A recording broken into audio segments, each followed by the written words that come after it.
Hey friends, my name's Aaron Ciotti. Everybody calls me Ciotti. Welcome to the show. It's 5-inch Friday. COVID ain't letting go. It's just hanging around. It's very annoying. Very, very, very annoying. It doesn't pop up often, but it's there every once in a while. It's getting a little bit better though. It's not getting any better. It's better. It's way better. It doesn't happen very often. But like I can tell that it's not all the way out of my lungs yet, which is the scariest part. I've heard a lot of people have that same experience. It sucks. Did I finally?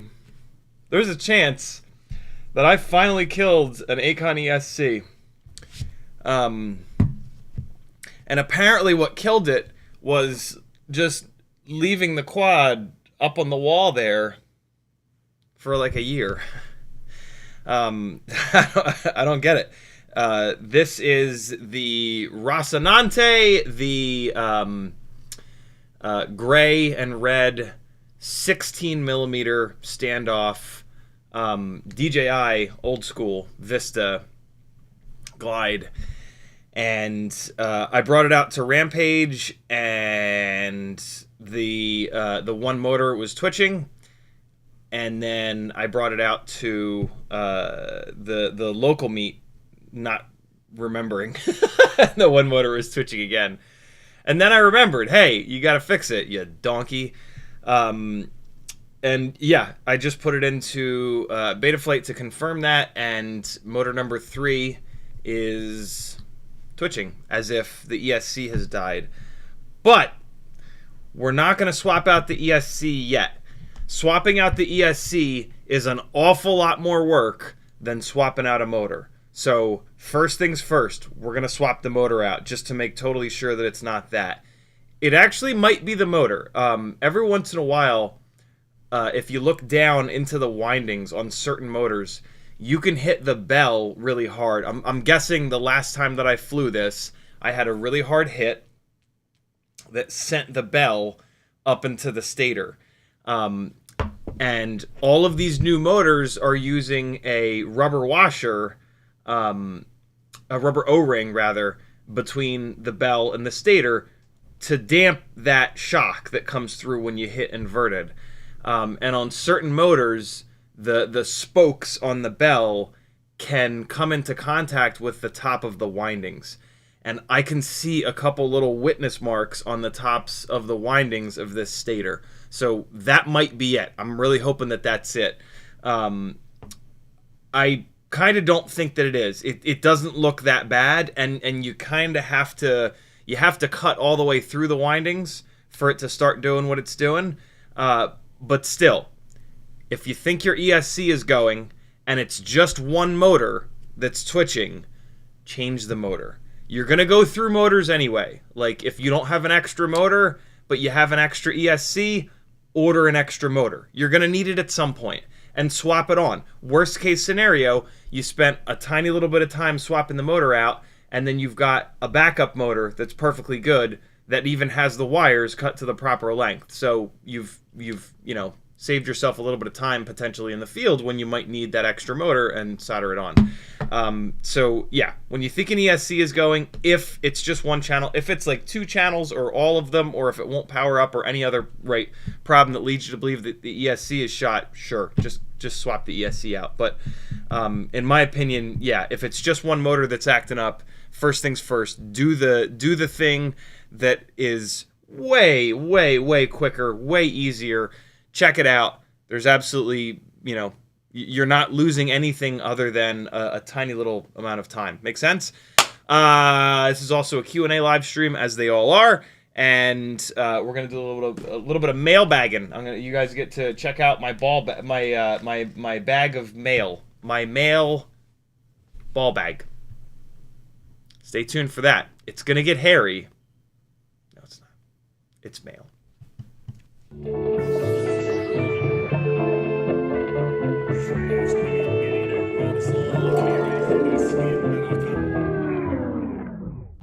I stole that from Mighty Car Mods. Go subscribe to their channel here on YouTube.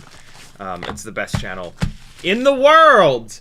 A mystery package, which is a Bamboo Lab hot end with hardened steel nozzle, 0.4 millimeters. Whoever sent this to me, thank you very much. I now have a hardened steel nozzle. I now have a hardened steel hot end. Sometimes the jokes make themselves. Let's see what it looks like. It looks like technology. Is this something that you're not supposed to get your greasy fingerprints all over? I don't know. Probably not. It's probably fine, but I'll err on the side of caution and hold it with this paper. Look at that. It's a hardened steel hot end. Woo, fancy. So, from what I can piece together with 3D printing things, the material that this little nozzle is made of is a hardened steel, so that you can run more abrasive filament through this versus the regular nozzle that comes with the Bamboo Lab A1 Mini, which I won at Rampage, is not hardened steel. I'm guessing that it not being hardened steel, like the first question that comes to mind is, why the hell wouldn't they just put hardened steel nozzles in everything? Well, I guess it's probably cheaper to not do hardened steel, and maybe it's also like more precise for it to not be hardened steel. Probably it's just cheaper though. It's almost certainly cheaper. So they're, giving you a nozzle that works for most stuff, but then if you want to do the wacky shit with like carbon fiber bits in it, or like the glow-in-the-dark filament apparently is abrasive for some reason, you have to buy a different nozzle. I'm tempted to like just put this nozzle in and just run it all the time. Is there any reason that I shouldn't do that? 3D printing people in the Chad? Any reason not to just throw this in and have this just be the main nozzle? If not, then I'll probably do that before I even fire the thing up for the first time. I saw a video, I weirdly stumbled across a YouTube video, how to swap this in, and it's like crazy easy. You just take the little front plate off, and there's a little latch. You pop the latch, there's a door, the thing pops out, you slam the new thing in, and away you go. So yeah, very cool. Whoever sent this to me, thank you very much. That was an awesome little surprise. Next up, we've got a box from Weebleed FPV Zotek. Always hooking me up. Super generous. We've got a note that says, "A gift for you and your Gangly Gang families. Rock on. Thank you for what you do, Jeff Zotek." Thank you so much, dude. I don't see you in the chat yet, but maybe you'll watch this on replay. We've got... This is wild. I actually needed a little bit of a re-up on these. So, if you don't know, Weebleed's color is like red, right? Blood, red. Weebleed has worked with both GemFan and HQ on their amazing lightweight tri-blade props, and only at Weebleed can you get them in red. And Zotek knows that, you know, my logo color, my new logo color is red as well. So he hooked a brother up. This is awesome. I actually was just starting to run a little bit low on the HQ props. I think I have some extras of these, but I go through these 1219s.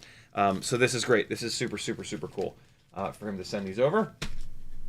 And then we've got a couple of crown frames here. Nice. Big old sticker. Tips down to protect your crown. Oh, cool. These are clear. I have 2 or 3 extra crown frames in clear, so these are going to be giveaway items. Thank you for that, Zotek. That is very cool. Let's see if anything has changed on the frame. I can't imagine that it has. Nah, regular old crown frame. Awesome. And it's tips down in the box. I wonder why tips down protects it. Why wouldn't tips up protect it? Or is that like a joke? Is there a joke that I'm missing? Kilo Zebra says, I think the brass has better thermal conductivity because of the copper in the brass alloy. Crom says, you can toss the non-hardened one. You'll never use it again. Carbon fiber filaments are great because they look amazing. 100% recommend. The actual material properties are negligible. And then Crom and Kilo Zebra are talking back and forth. Cool. Very cool. I will keep the other one, but I'll probably swap it in. All right, good. So these are going to go here for me to remember to put them in the giveaway box. We've got a couple little brown boxes here. Oh, cool. Cool. So this is Weebleed's version of the prop puller. I forget what he calls it. But this is pretty cool. So the... All right, hold on. So there's all kinds of cool stuff going on with this. So the I think it's in here. There are extra little tips. I'm pretty sure. So if you hold this, I thought I can hear them rattling around. Yeah. So you remove this, and then in here, there's a couple of extra tips, and I'm gonna assume that it's 0.8 millimeter, 1 millimeter, 1.5 millimeter. And then I'm also going to assume that the one that's on here is 1 mil. Well, it might be 1 mil, 1.5, 2. I can figure this out real quick. Hold on. Where is a 1.5 mil motor? Oh, right down here. So I've got... This will be easy to figure out. Where are the motors at? This is the 2S build that we're gonna dive back into next week, or maybe Sunday. All right, so this is a 1.5 millimeter motor shaft. So let's see, is it the same diameter as this one? It sure is. Okay, so it's 1 millimeter, 1.5 millimeter, 2 millimeter for toothpicks, which is very cool. And yeah, and then you unscrew this guy here, and then it probably has it's probably like a drill chuck, and you just drop it in there, and away you go. That's super cool because I have heard of people breaking these. If you're breaking these, you're doing something wrong. You should not be breaking these. But it is very cool to have the other two sizes. And they're stored right in the hollowed out little center part, which is absolutely awesome, because otherwise you'd store them in your toolbox and they would 100% disappear. So we've got the little spring up here. And then so here's going to be my main comparison, is the little shovel bit here. How thin is it? This is my current favorite from TinyWhoop. It's still got the spring up here. It doesn't have the extra little things or the replaceable things, but this part that goes between the propeller and the motor is very, very thin. The original version, it was a little bit thicker and it was tapered. So pretty close, but the TinyWhoop one is still ever so slightly thinner. I have actually also heard of people breaking this. So if you're a gorilla, you might want the thicker one. But for me, I really dig this one. See how thin that is? I really like that. And as long as you're gentle, you won't break it. But man, this is close. This new one from Weebly is super close. And it seems to get like a little bit thicker, which actually kind of helps because you can sort of wedge it in there. So yeah, absolutely nothing wrong with this. I don't know if this is still in stock, but the prop poppers have commonly been going in and out of stock. So yeah, absolutely nothing wrong with this. I love that there's the extra little tips there. The only feedback that I would possibly give on this thing is that maybe make the front of this little shovel a little bit thinner. Because, you know, we talk about this all the time. Like, it really, really, really does help to push the propeller all the way down onto the bell of the motor. And sometimes that gap between the propeller and the motor bell becomes like really, really, really small. And it becomes difficult to kind of wedge, to get the prop popper wedged in there. It is kind of cool that there is a little bit of a ramp on this one. Like I said, the original prop popper, it had a little bit of a ramp just like this. And you could always get it in there and kind of wiggle it back and forth, and it would kind of drive itself in. What would happen, though, is it would leave like a little mark on the bell of the motor. Right? Like, God forbid. But at the same time, this new clone popper, I think it's called, kind of fixed that little tiny obnoxious, totally not an actual problem. So yeah, I dig it. I am gonna keep this one on the desk though, because those other the 1mm and the 1.5mm and the 1.5mm and the 2mm drop-in points are going to be super handy for like toothpicks or the bigger 75mm rigs.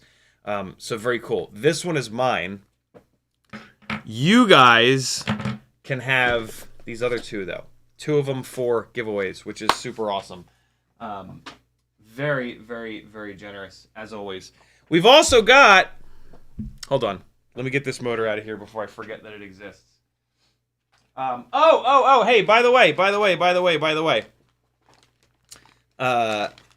On Whoop Wednesday, I told you guys the wrong thing on these motor plugs. Get out of here, motor. I told you guys the wrong thing on these motor plugs. I told you to set the motor plugs up so that the pins were on the inside and that the plug was sticking out farther. That was wrong. It's backwards. If you just look on the board, they have silk screened.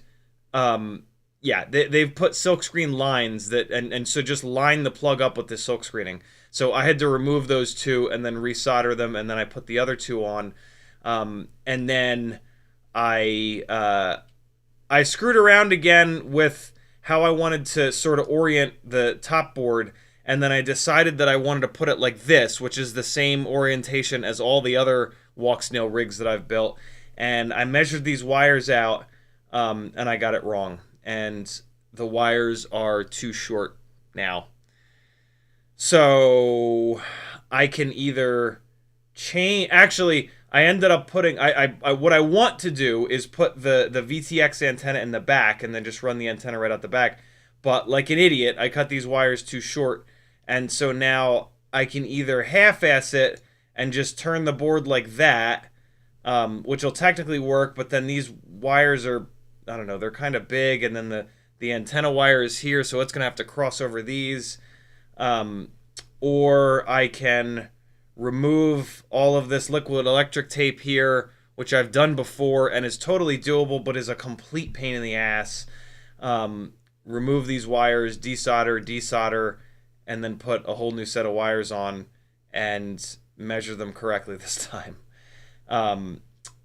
That's pretty much why we're not finishing this build tonight, because I'm just kind of demoralized by doing that wrong at the moment, because that was a mistake that's going to cost me like an hour. I know it doesn't seem like much, but getting all of that liquid electric tape off is going to take forever. I've done it before. It's super annoying. So, yeah.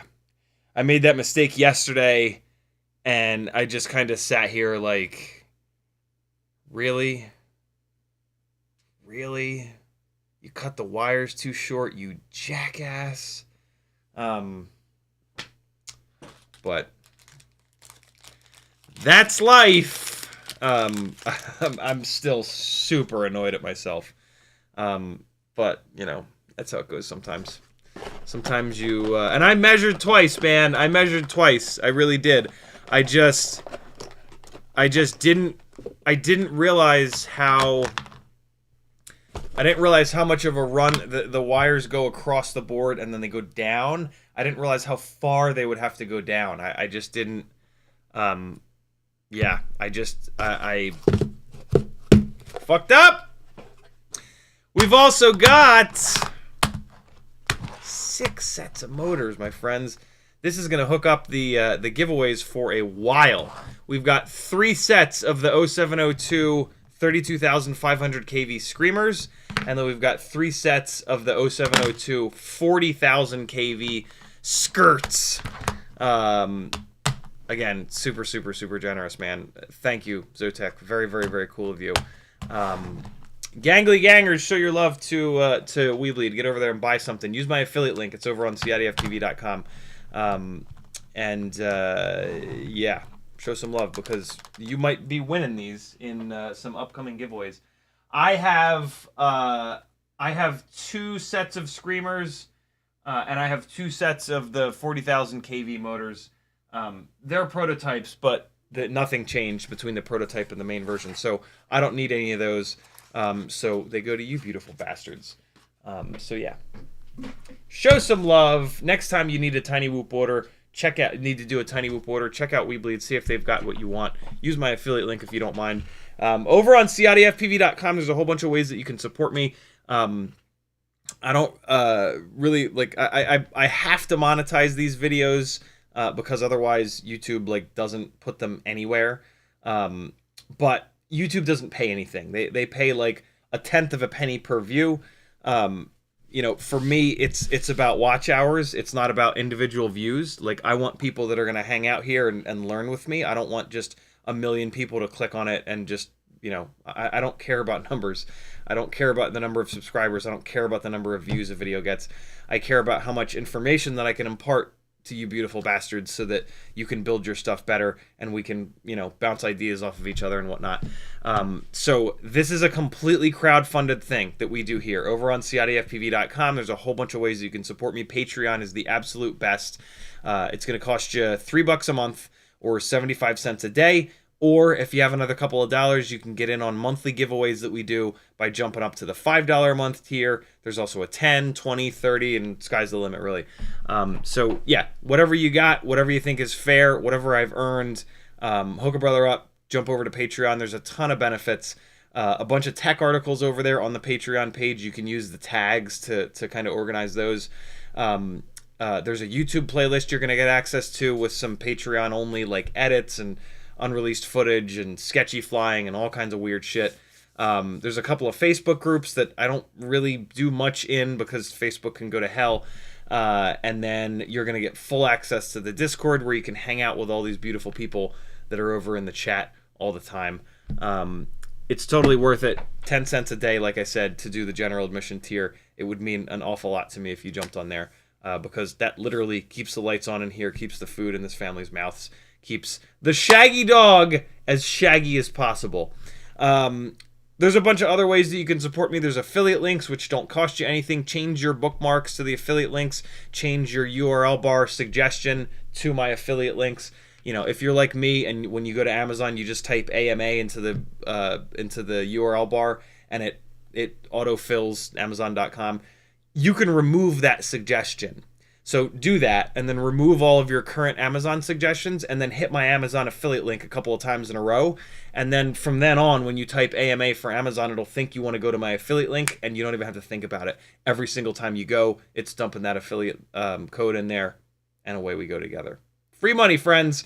There's an Etsy store with some fun stuff that you can buy, like some stickers. There's a Teespring store with some really fun shirts and other random stuff. And then there's a Fiverr page where you can work one-on-one with me. Or you can just message me. Fiverr takes like 13%. It's no big deal. But if you want me to get the extra 13%, just message me. We'll schedule a one-on-one session.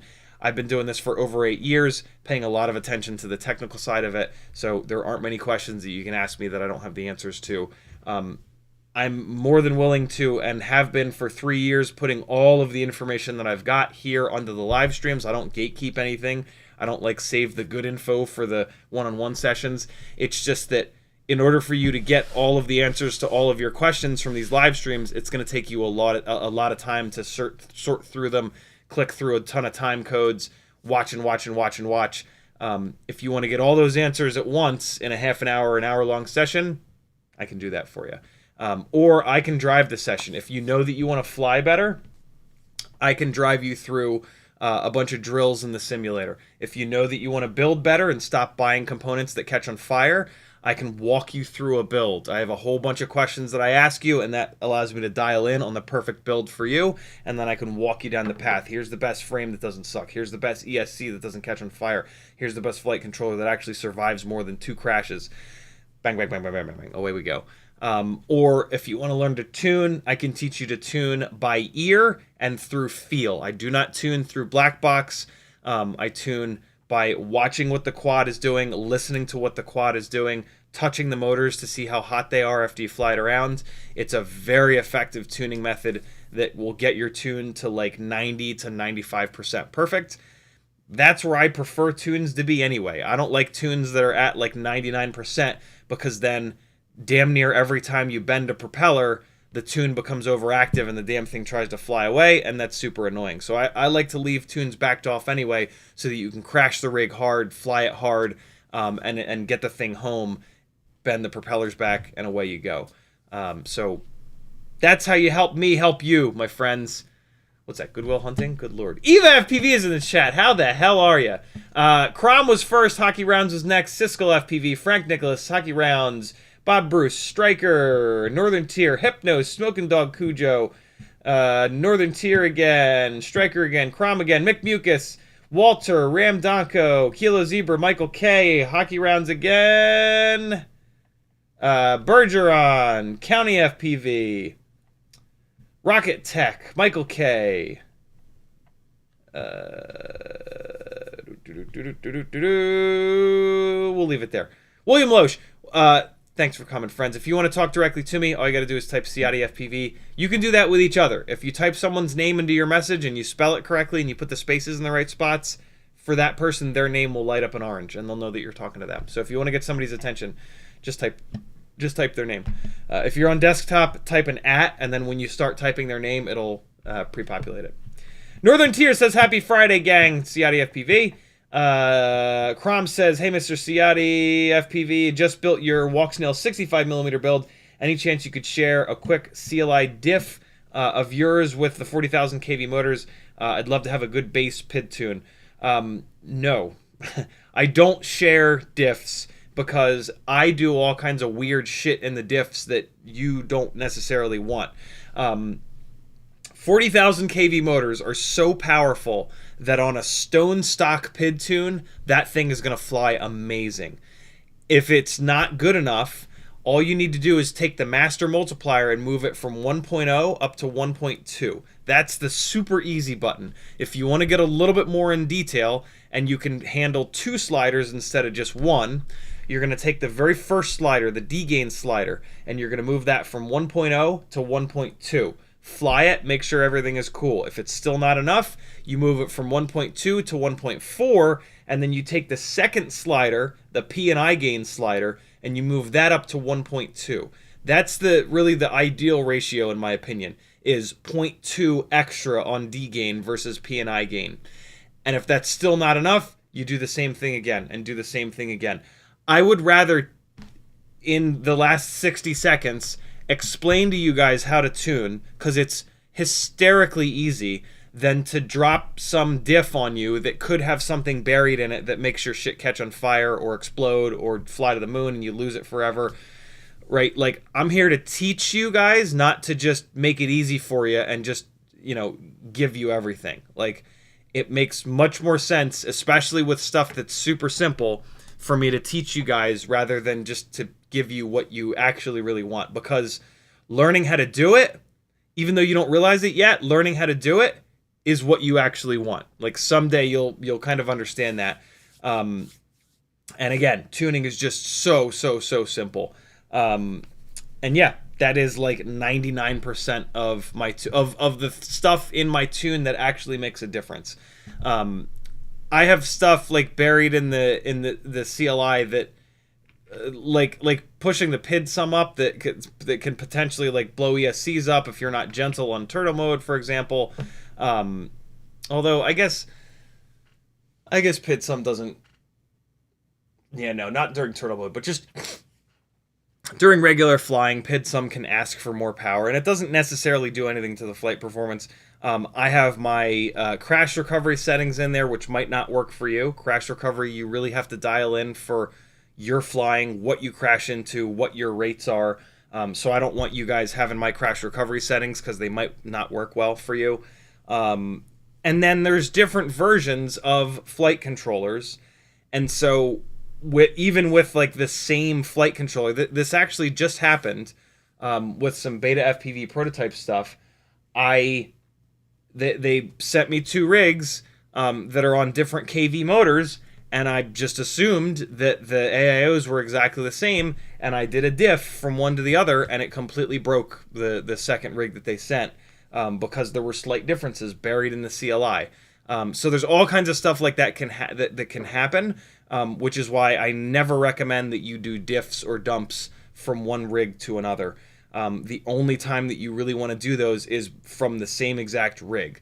Like, you're about to update your firmware. That's a perfect time to copy and paste your diff out of the CLI, or in the presets tab there's a button to like save something or other, and then you have it. And if you do the firmware update and there's something that you don't like, you can backdate, dump that diff onto there, and you're exactly where you first began. Taking a diff from one AIO and putting it onto another AIO always has risk, even if they're the same AIO. These manufacturers do a terrible job letting us know when they change stuff. Like, and there's all kinds of situations where there's like a version 2 of the board, and then there's like a version 2.1 of the board, and there's no documentation, there's no information whatsoever. They just make the change and start sending it out, and you have no idea what you're getting. There are more than one board that's out there that has had this situation. Maybe it's just the gyro changing, but that's a big deal.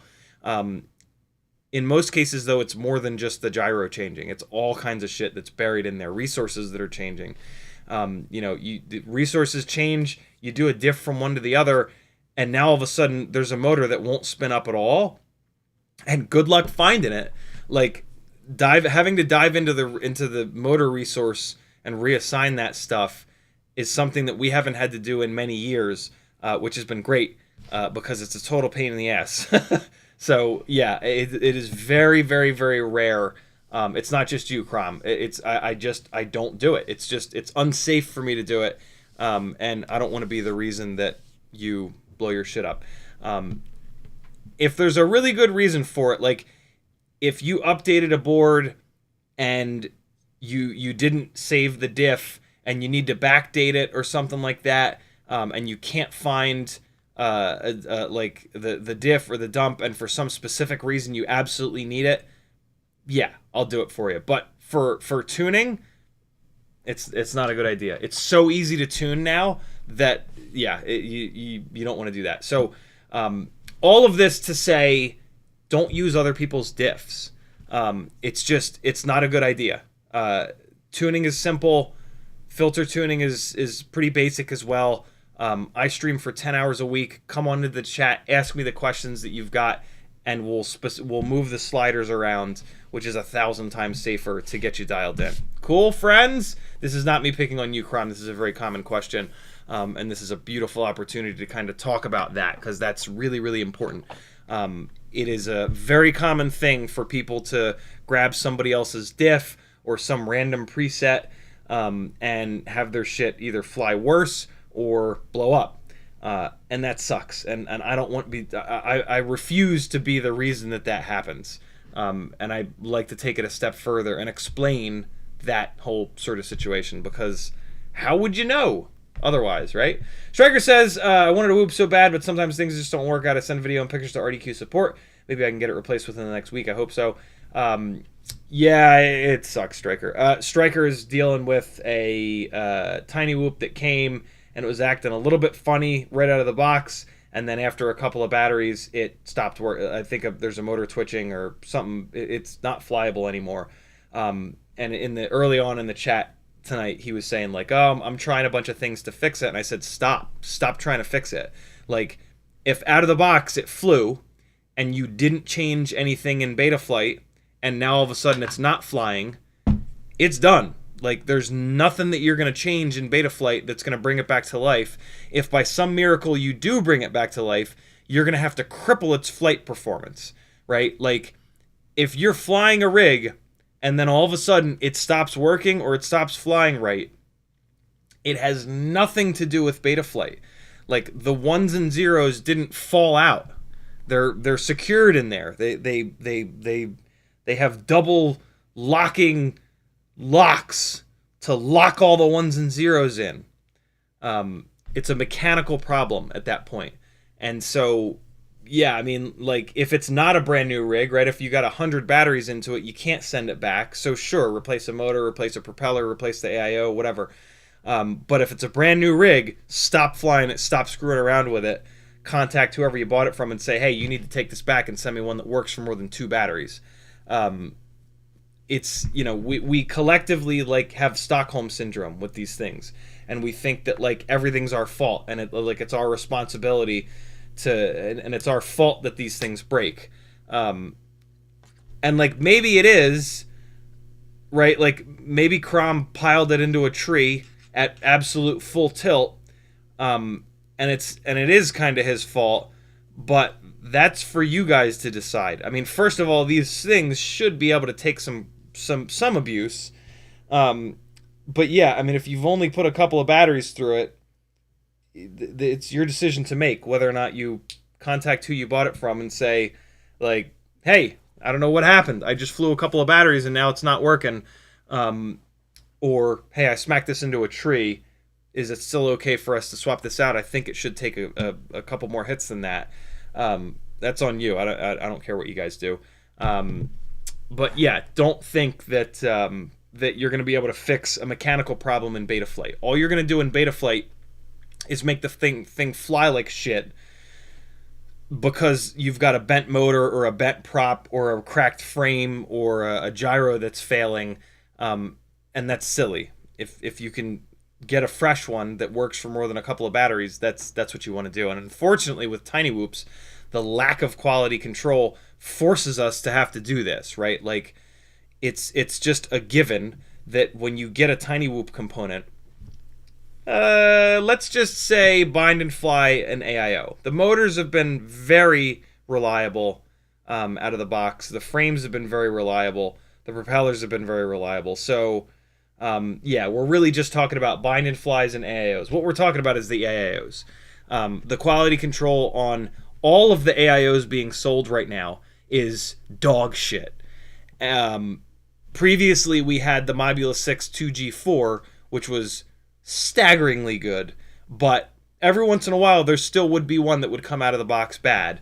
But at the moment, without that AIO, every single TinyWhoop AIO that's out there, there's a really decent chance that right out of the box or within 2 or 3 or 4 or 5 batteries, it's going to shit the bed, which is incredibly frustrating.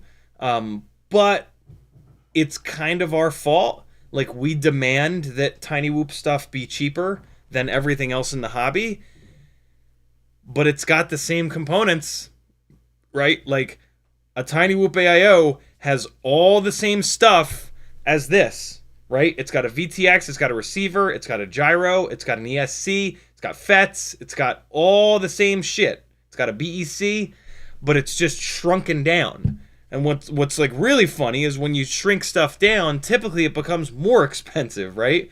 Look at iPhones, look at iPads.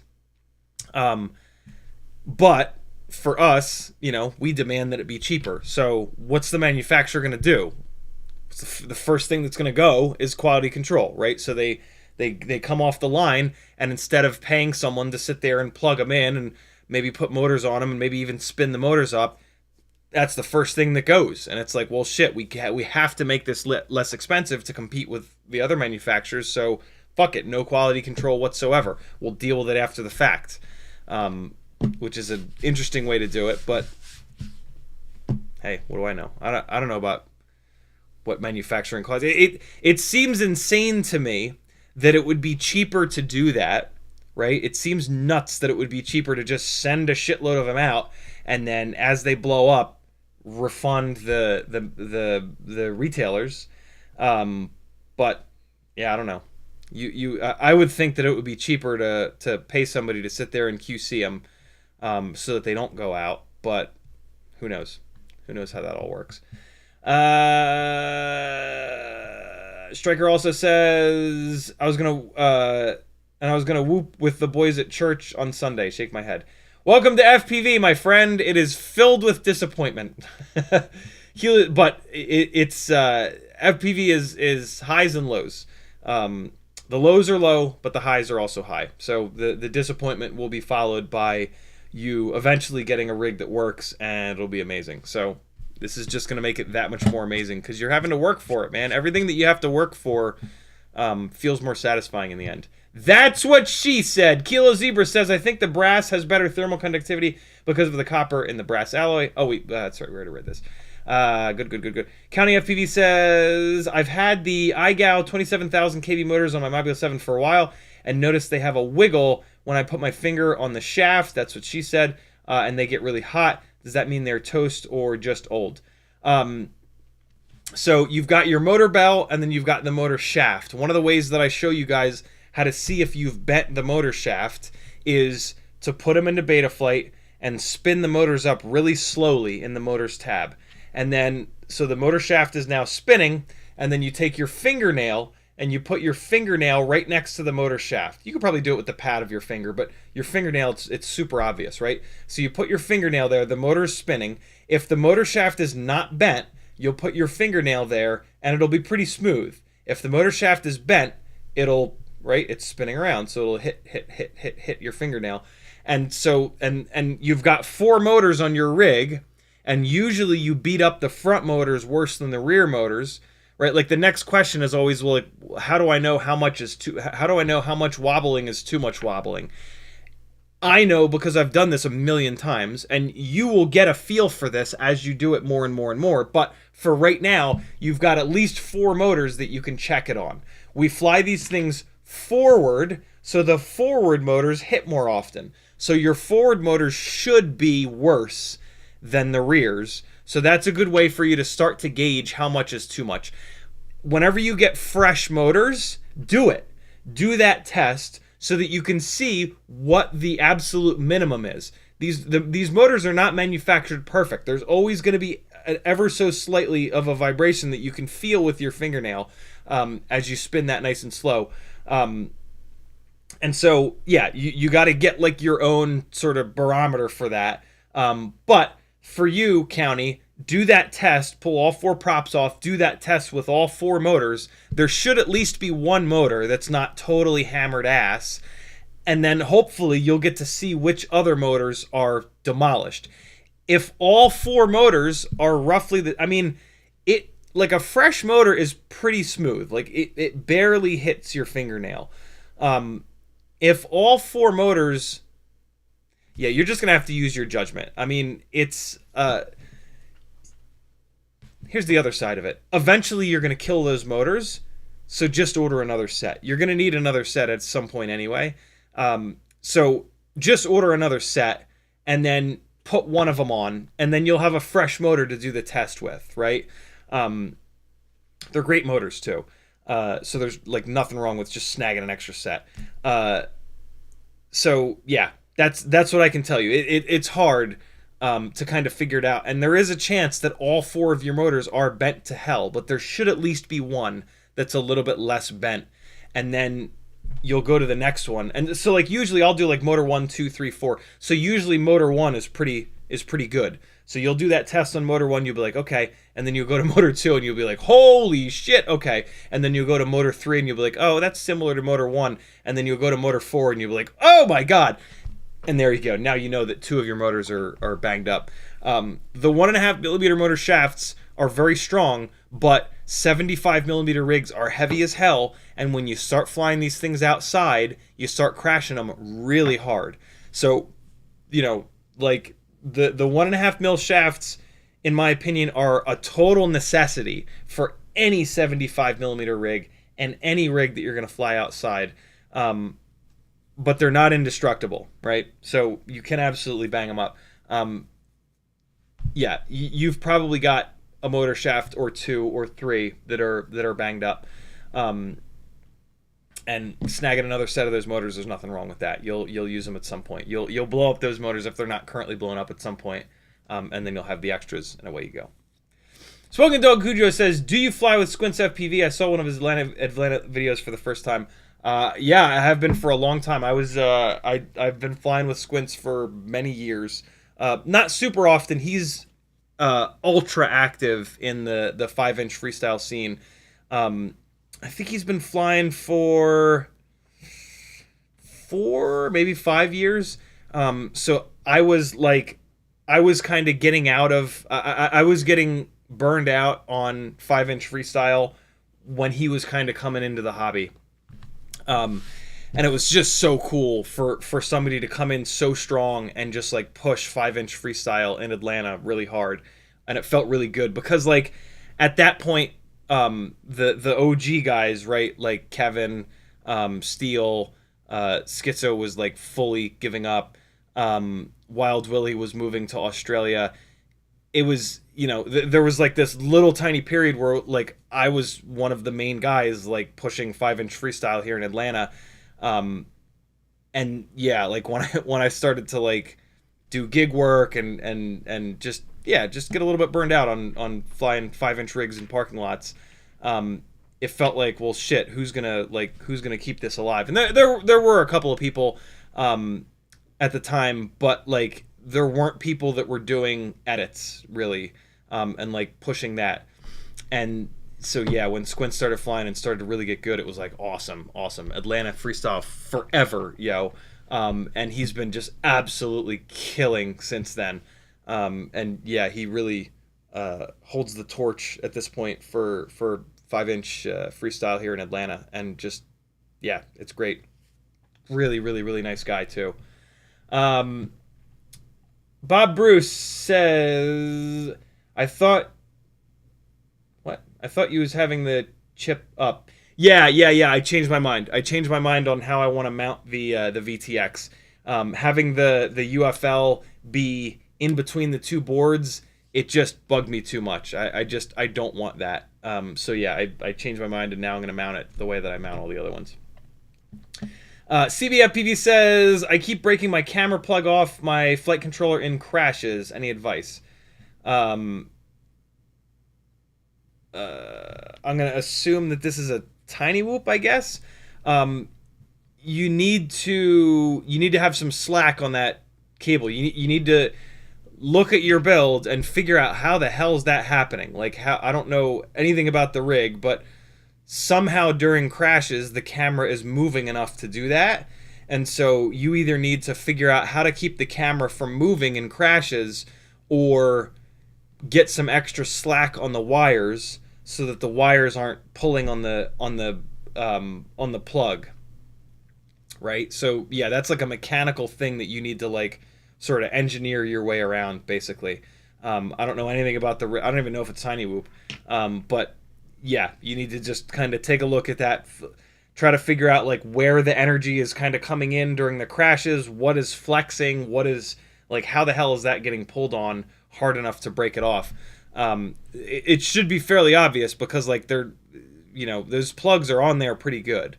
So there has to be like something that's really flexing hard in order to yank hard enough on those to break them off. So yeah, maybe change your canopy, maybe change your frame. I don't have any info to go off of, but yeah, that's what you're gonna have to do. June Loco's in the house. What's up, homie? He says, F'd up 2, accidentally plugged my whoop into reverse polarity. That sucks, man. Yeah, that we've all been there.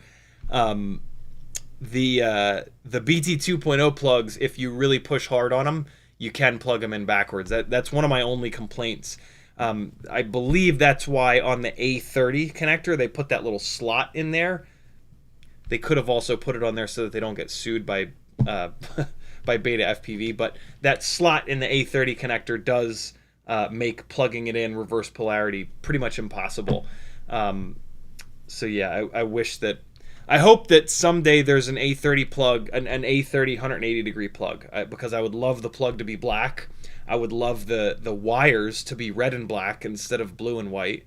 And I would love to have that little slot in there to prevent it. Although none of the batteries have the slot in them. So I guess it kind of doesn't matter. But I mean, I guess I would love at some point if there was a 180 degree A30 plug and that all the batteries changed over to A30, because that would prevent the reverse polarity thing, but that's never going to happen, realistically. Bob Bruce says, I thought that you decided to mount the walk snail board chip side up, in which case your wires would be long enough. Yeah, I mean, and I guess I could still technically do that. But like, I decided against that, you know what I mean? Like, yeah, the wires are long enough to do that. So I mean, I could change my mind again and go back to this mounting. But yeah, it really bothers me to have the UFL in between these boards, right? Because then anytime I need to change the antenna. But the flip side is, how often do you really need to change the antenna, right? Here's the main reason. Here's the main reason I changed my mind. I remember now. Look where the UFL is sitting.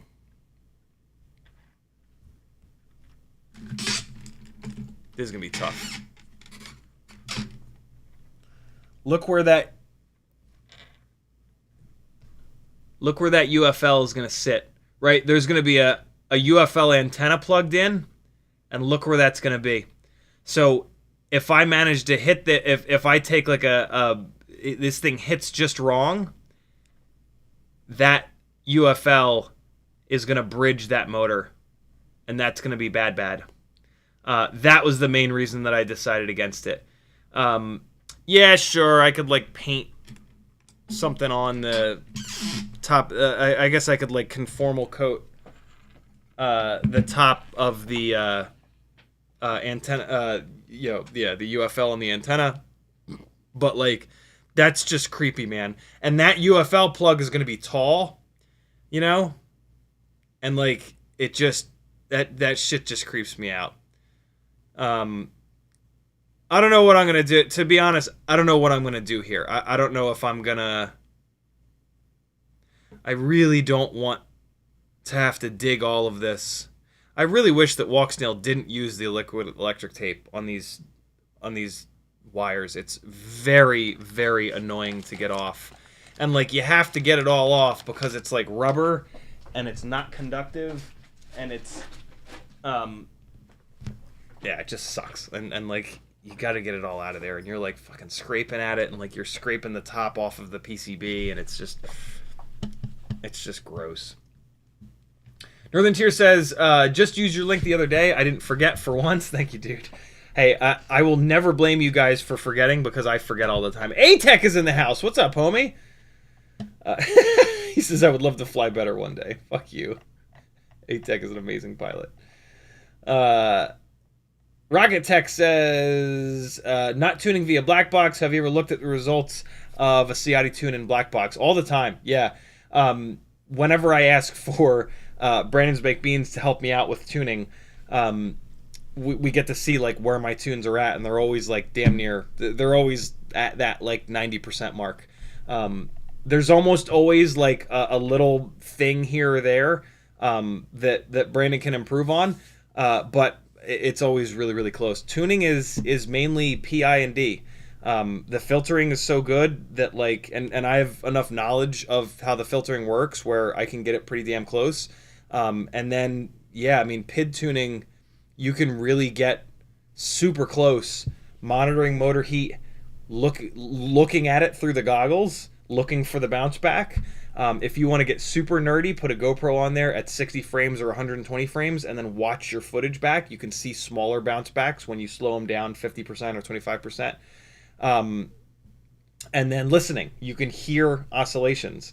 And there's certain things that you can do on the sticks that we talk about all the time with TinyWhoops that bring out the oscillations earlier than them coming out all the time. Namely, when you chop the throttle. When you come off the throttle really quickly, if your tune is getting close to the edge, you will hear a little bit of an oscillation, and the motors will not come down in RPM as quickly as they normally would.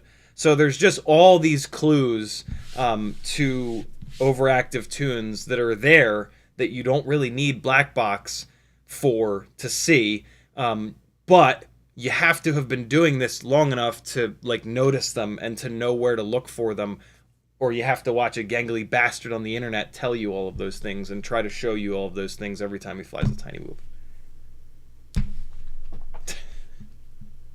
But all that being said, Blackbox will always be a better way to tune.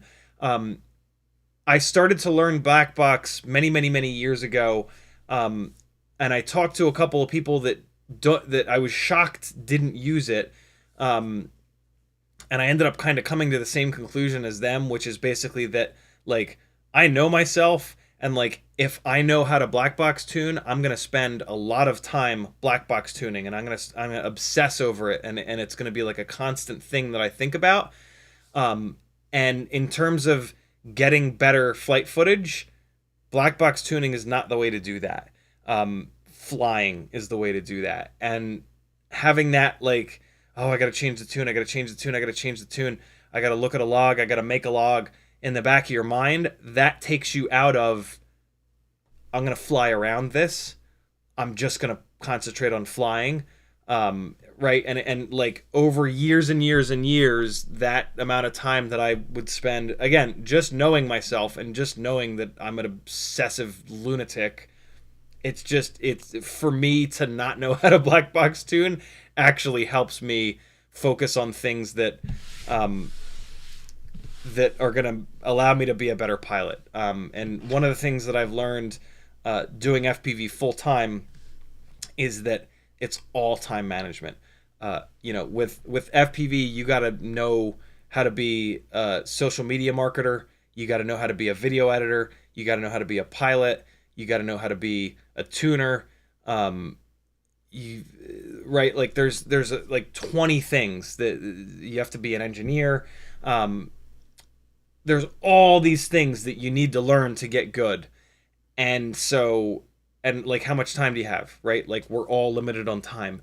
And so it's super important, in my opinion, to figure the things out that you love the most and focus on those things.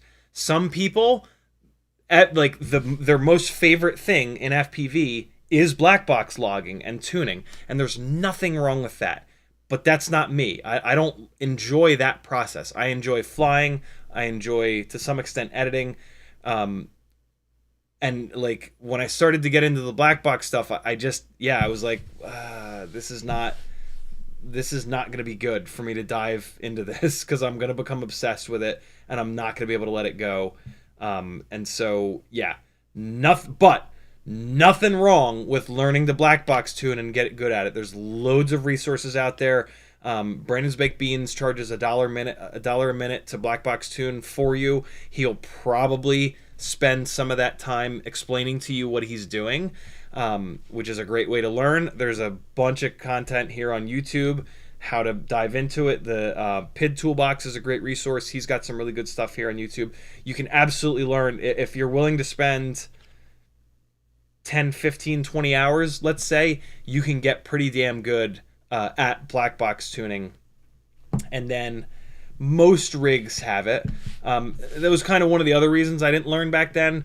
Back then, there weren't many rigs that had the chip on board to actually do black box stuff. So it was like, well, I've got one rig where I can actually log on. What the hell's the point?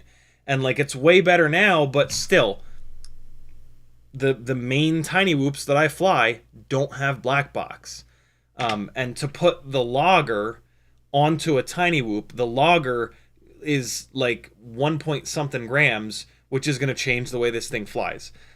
So where the hell are you going to put the logger? It's hard to find a spot for it. So yeah, there's still situations where it's like, yes, I'm glad that I didn't learn to tune. There are situations where it's like shit. And Brandon, when I send stuff to Brandon's Baked Beans, he does take time because he's an awesome dude to like every once in a while to explain to me like, here's how I figured this out. You look at this and this. And like, if I'm in a pinch, I can absolutely take a log and I can figure some stuff out. But like, he is just 1,000 steps beyond, and like, he can figure stuff out really quick that I would never have seen. And yeah, he hasn't told me to fuck off yet when I've been like, hey man, can you help me again, please? So JB Engineering tagged me, but he didn't say anything. Maybe YouTube deleted the rest of what you said. Try it again, JB Engineering. If you posted a link, you can't do that. YouTube doesn't let you post links. Tell me what to search for on wherever the link was to, and I can do that. Scotty Curtis says, Senior Whoop Goat, how the heck are you? I'm good, brother. How about you? James Thomas says, so the Wasps have too much power. What are the runtimes like? What rig would be good for them? Prop thoughts. I like power. For me, the Wasps have too much power. Yes, they are actually still for sale. I keep forgetting to mention that. I've got I've got one absolutely brand new 22.6 by 6.5 1860 kV Wasps, and then I've got 4 of them that have short motor wires, so you're going to have to put them on race wires or race wire LEDs, and they have either 2 or 3 batteries on them. I think 3 batteries on them at Rampage. 2 of them have tiny little marks where like rocks hit them. The other 2 are completely perfect. They all spin completely clean. So for all intents and purposes, they're brand new. 5 brand new Wasps. I'll sell them for like 20% less than whatever the hell they are new. You'll basically get the 5th motor for free. Phenomenal motors. My 5-inch rigs are all extremely lightweight, between 605 and 590 grams, all up. And so I don't need motors with a ton of power. I also don't like how much power most 5-inch rigs have. The less power you have, the more throttle resolution. Yes, you can get throttle resolution from Expo, but 5-inch freestyle rigs are a great example of a rig that you don't necessarily want to run much, if any, Expo on, because these rigs go really fast and they go really slow. TinyWhoops, you're mainly flying them in the house, and you're not going to be able to go really fast in the house. These things, you're going to fly them in a big-ass location, you're going to fly them in a small location, you're going to, like, you know, there's just super dynamic, to use an incredibly cringy corporate jargon annoying word. Yeah, they're super, super dynamic. You can go very fast, you can go very slow, and so throttle expo is not necessarily a great idea because you go to a big ass location and you're flying nose down really fast the whole time. So now you set your throttle expo for the amount of throttle that this cruising speed has. Well, then you go around the corner to your local little testing spot and you fly much slower because it's a much smaller spot. Well, now your throttle expo is fucked because you're flying around at this speed, and it's going to make your throttle resolution worse, right? So 5-inch rigs, what I've found for me personally, I like having less power than most people. Also, what I've noticed is with a big power 5-inch rig, when I go full throttle, it fires up into the clouds, which is very fun, but it's not necessarily like going to produce the best footage. The best footage comes from when you're down near the ground in proximity to objects. So I prefer 5-inch rigs that have less power than most. So for me, the Wasp motors are just not the best fit. If you've got a 5-inch rig that's like 700, 750, 800 grams, these motors are awesome. They're some of the lightest motors that will make enough power for those heavier rigs to just absolutely blast, and they're really, really fun. You can run any props on them, 4.9, 5-inch, 5.1, even 5.2. You could pretty much run any pitch on them as well, so whatever propellers you love are going to be totally fine on those motors. They are great motors. They just have too much power for me, and they're if they weren't 30 grams a motor, if they were like 28 grams a motor, I would actually switch from the F40 Pro 4s to them. But they're not. They're 30 grams a motor, which is light for what they are, but it's not as light as these motors or as the 2305.5 AMAX motors. And weight on the ends of the arms is really important. So folks with like 700, 750, 800 gram rigs, those Wasp motors are probably about as good as it's going to get because they're the lightest. They're some of the lightest motors that make tons of power. The other motor I would be looking at are the 533 2007s. These, again, very, very light motor, but they make mega power because that's what 2007s do. So yeah, for folks with heavier than what I've got, 5-inch rigs, yeah, I think the Wasps are some of, if not the best motors. Crom says, love the tune technique. That's indeed better than a diff. I've tuned bigger quads, but without a Blackbox in Brandon's time, I was a bit lost. Yeah, tuning doesn't have to be super difficult. The stock Betaflight tune nowadays in like 4.3, 4.4, 4.5 is phenomenal. And you could make a really good argument for actually not tuning and leaving the stock tune on there, and it gives you a ton of headroom. You can beat the shit out of that rig, and it'll just keep going and going and going and going and going. That's something that most people don't really think about with tunes. Like, as soon as you start making a tune more aggressive, you give yourself less headroom, and you make the tune more fragile. You make the rig more fragile. So, yeah, it all depends on what you sort of want. C. Will says, I asked about one of my Happy Model AIOs dying about a week ago. No ARM, no OSD. I reflashed Betaflight today and it works. I tried that immediately before, but nothing. Bullet dodged. LOL. That is weird. So you reflashed it and it didn't help. And then you reflashed it again and now it's fine. That's super weird. That sounds like the unique to FPV thing where you work on something for like 4 hours in a row and it refuses to work, and then you just go to sleep and you come back the next day and plug it in, and for absolutely no reason it magically works again. That's what that reminds me a lot of, which is just, I've had it happen to me 3 times over the years. Makes no sense whatsoever. But all's well that ends well, I guess. I hate it. I hate that. Electronics should not work like that. The only thing I can think of, C-Will, is it is on Happy Model stuff. On certain Happy Model stuff. Man, I haven't run into this in a long time, but I'm pretty sure it was Happy Model stuff. the certain AIOs, if you ran the battery really far down, if you ran the battery like all the way down to, I want to say like 2.8 volts or something like that, like way lower than you should ever run it down, it would erase shit from Betaflight, and you would have to reinstall Betaflight. That hasn't happened in a long time, and it's pretty rare, right, that you run a battery down that low. And it was only like one or two. I actually don't remember which AIOs did that. The 2G4 might have been one of the AIOs that did that, though.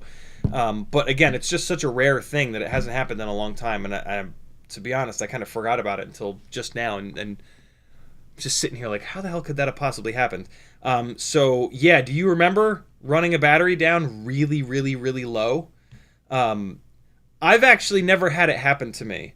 But it happened to so many people that, like, I believe it, right? And like enough people have, yeah, it's a thing. So don't run your batteries down super, super, super low on that rig, and maybe that won't happen again. Hopefully it won't happen again, because man, is it annoying when when electronics just for no reason stop working. It just doesn't make sense. The ones and zeros are supposed to be secure in there. That is a situation where the ones and zeros kind of escaped. The battery voltage is very the locks that have been placed on the ones and zeros rely on a certain amount of battery voltage. And if you run them at a too low of a voltage, those locks can unlock. For some reason, YouTube always recommends the Lockpicking Lawyer, which is a channel. I might even be subscribed to it for some weird reason. And that's where this weird joke that I've come up with is coming from. EvaFPV says, what's up? It's been way too long. Yeah, how you been? What's new? What's happening? JB Engineering says, do you think BLHeli-232 will open up to open source? I don't think so. Because of the weird, like, hey, we're shutting down partially to try to stop bad people from flying FPV drones into war zones, right? So, yeah, I don't think that they will. I think BLHeli-32 is going to stay. I obviously hope that they do, but I have a weird feeling that they won't. I have a weird feeling that, like, whatever version you're on. We go over to AM32. I mean, look, like, there haven't really been many improvements in the newer versions of BLHeli-32, and I've actually never heard of anyone running into the bug in 32.9 that causes, like, motor 1 to spin up as soon as you plug a battery in. So, yeah, whatever version of BLHeli-32 you're currently on is probably fine forever. And, like, again, they haven't really been adding any performance-related stuff to it in years. So, like, and the configurator still works. You can still go and change your PWM frequency. You can still go and you know, change motor direction, change ramp up, all that shit. So, you know, it's annoying, sure. But, like, if you buy a new ESC and it has BLHeli-32 on it, it's going to be on like 32.8 at the latest, or 32.9, or the newest, 32.10. And there's really no performance difference between those three versions, so it just doesn't really matter. You know what I mean? And they haven't been making updates to it, so it's not like, oh, well, I wish that we would have gotten future updates. Like, no, they haven't made updates. They haven't increased the performance in a while. Like, if you want better performance than BLHeli-32, you've had to go to AM32. Like, that's been it's been like that for the last year or two. So, like, them shutting down doesn't actually, like, it sucks, don't get me wrong, but, like, if I take a step back and I look at it realistically, it's kind of like, doesn't matter, you know? So hopefully that makes you feel better about it. I you know, there's nothing we can do about it, so why freak out? I like that Mads Tech is freaking out about it, because hopefully that will get them to open source it, but I don't know. Yeah, I don't know. I would also love if what they've done here reduces the number of, 5-inch rigs or 7-inch rigs hurtling mortars into war zones. So, but like, I don't really think it is, right? Like they're gonna get around it. I don't know. The whole situation's very weird, very very weird. Dingle says, "What's up? What's the all-up weight of your glide build?" So this is the heavier one. I actually don't know what this one weighs. So this is the only digital glide build that I've got. That's not true. It's the only digital freestyle glide build that I have. And I actually don't know what it weighs, and I'm kind of curious. So this has T-Motor F40 Pro 4s. So like the analog version of this, for example, is 605 grams all up. So we've got 4 propellers here, and then I've got 4 motor nuts. So 457 dry. And then this is the R-Line version 1 6S 1050 that I run, which is going to bring it up to... Oh man, what a fat bastard this is. Oh my god, look how fat the Vista makes it. 625. Jesus, I didn't realize that this thing was that heavy. Kind of makes me want to move this over to those AMAX motors to save some weight, but the AMAX motors on the lighter analog rigs make like the perfect amount of power. So with this thing being a little bit heavier, they might not make quite enough power. So I'm not going to do that. I'm going to leave this thing exactly as it is, and it's just a little bit heavier. Digital rigs are heavier. Nothing's free in life, you know? So yeah, I mean, 625 is still incredibly light, all things considered. So this is not me bitching. It's just that I like to, I try really hard to have as many of my builds have the same amount of like, excuse me, be the same all up weight and or have the same power to weight ratio. With these motors do make more power than those AMAX motors, so I'm probably there. I probably have roughly the same power to weight ratio with this one versus the one that's 590 grams on the AMAX motors. So yeah, I've kind of already done that. But it, if I can ever match up the even if you've matched up the power to weight ratio, the fact that the all up weight is heavier is going to make this thing fly different for sure. It's going to carry more momentum in the corners. It's not, you're going to have to push it harder to get it to stop sliding laterally. So like if possible, evening up the all up weight is the best way to have two rigs feel exactly the same and perform exactly the same. But sometimes you just can't do that because so for example, if those AMAX motors made a little bit more power, I could do that on this, and then just I could just motor limit them down on the other rig, and then that would bring the all up weight a little bit more in line. You know what I mean? But that's not the case. They are absolutely maxed out on that rig, and it's just the right amount of power. I think I need to fly it a little bit more. I only have 3 batteries through it, but yeah, that will happen soon enough. Smoking Dog Cujo says, "You're so kind. You just took 10 minutes to say no." I do that. But I wrap it up in good knowledge. County FPV says, "My 2G4 I mentioned last stream, I got up and running today and put 33,000 kV on it. No idea what I did different, but it works." Sometimes it's like that, man. Get used to that. That'll happen before very long. Again, Bergeron says, "How do those TinyWhoop aios fail exactly?" More often than not, it's ESC related. Like the FETs just seem to die. But man, it's all over the place. The gyros let go. They just stopped powering on. It's kind of all over the place.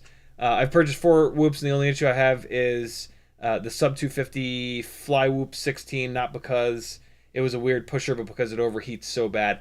Overheating is one of the ways that the aios just start to die for no reason. It's a total mystery. Kenny Young says, crashed my Mobulus 6 2024, had to replace the camera and canopy, and now I have jello. Changed props, tightened screws, 90% sure it's not mechanical. What to do with the tune to try to fix jello? Thanks, man. Never, ever, ever change your tune to fix jello. If you physically crash it and now you have jello, nothing in the tune is to blame, right? You've either bent a motor shaft or the camera mounting is different. It sounds like you've really dove into the camera mounting to make sure that that's not the problem. What I can tell you about the Mobula 6 2024 is that mine have jello. A bunch of people in the chats also have jello. What I think is happening is, so either one of two things has either happened. You said you crashed it, so and you didn't say that you've changed any of the motors.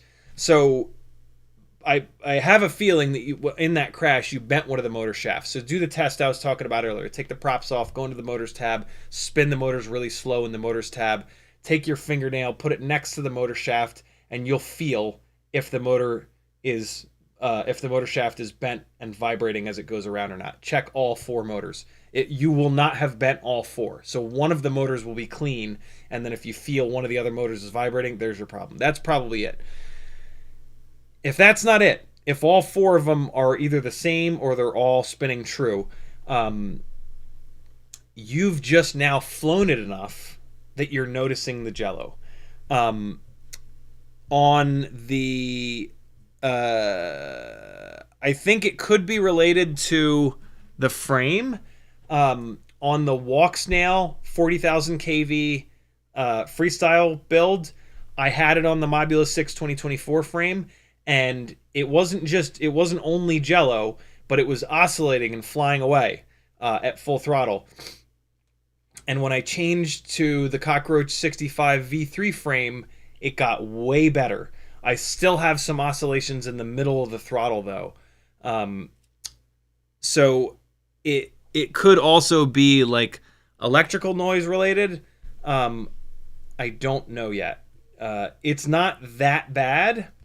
But yeah, it's still there. I still see it every once in a while. Where I really noticed it is that on this guy, this is my OG Mobula 6 2024 that we did all that crash testing with. And yeah, I would notice the jello. I put a fresh set of motors on here, a fresh set of 0702 28,000s, and the jello is no better. It's not super noticeable, but every once in a while it is there. And so, and I've not flown this enough since I put the fresh motors on it to trace that down, basically. So yeah, there will be some more effort put into figuring that out in the future, but at the moment, it just seems like the Mobula 6 2024s have a little bit of jello in the mid-throttle, just kind of at random. Yeah, I wish I had a better answer for you, but I haven't figured it out either.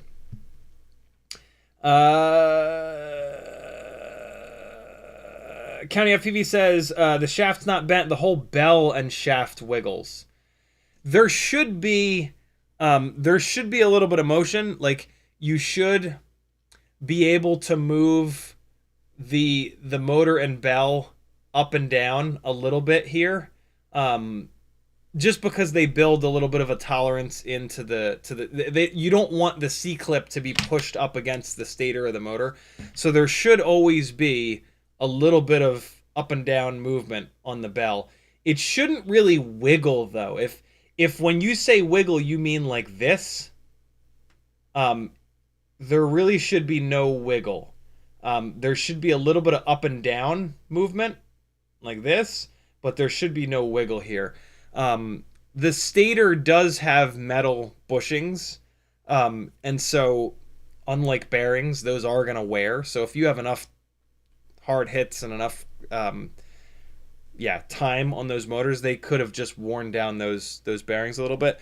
Now is a perfect time to lube your motors. Since you think the motors might be dead anyway, now is your perfect chance. Get some, best case is to get some mountain bike or just BMX bike dry lube with a really fine tipped applicator point, and then you can put that through the holes in the motor and just put that dry lube exactly between the motor shaft and the bushing, and then flip it over and do the same on the bottom. Or you can just go to TinyWhoop. They sell some Whoop lube. Your motors are probably dead. And so throw some lube in them. Maybe that'll get you 20 more batteries out of them. Awesome. Once you put lube into the motors, though, that the dry lube is going to be a little bit better with this, but in general, it's going to attract more dirt. So I never recommend that you lube the motors up when they're in good shape. I always recommend it when they're pretty much dead. And then you can get a little bit more life out of them, and then they're going to get absolutely filthy and disgusting, and then they're going to die at some point anyway. So, yeah, give that a shot.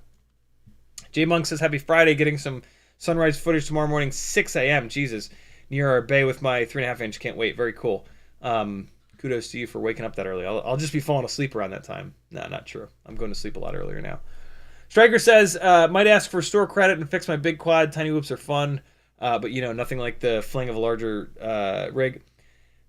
You owe it to yourself to get a tiny whoop that works and get good at flying inside, in my opinion. I get what you're saying, but there is something magic about a really good performing tiny whoop inside the house, right? It's raining, you can still fly.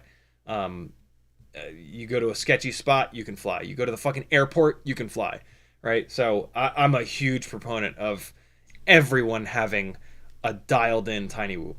But you do you, my friends.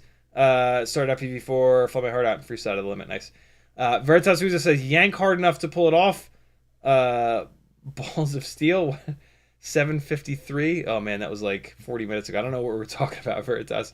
Jason Black says, 3D print your own custom connector or really anything plastic. Yeah, it's funny. I'm so not used to having a 3D printer. It's like, I can't do that. Like, wait, shit. I guess I can now.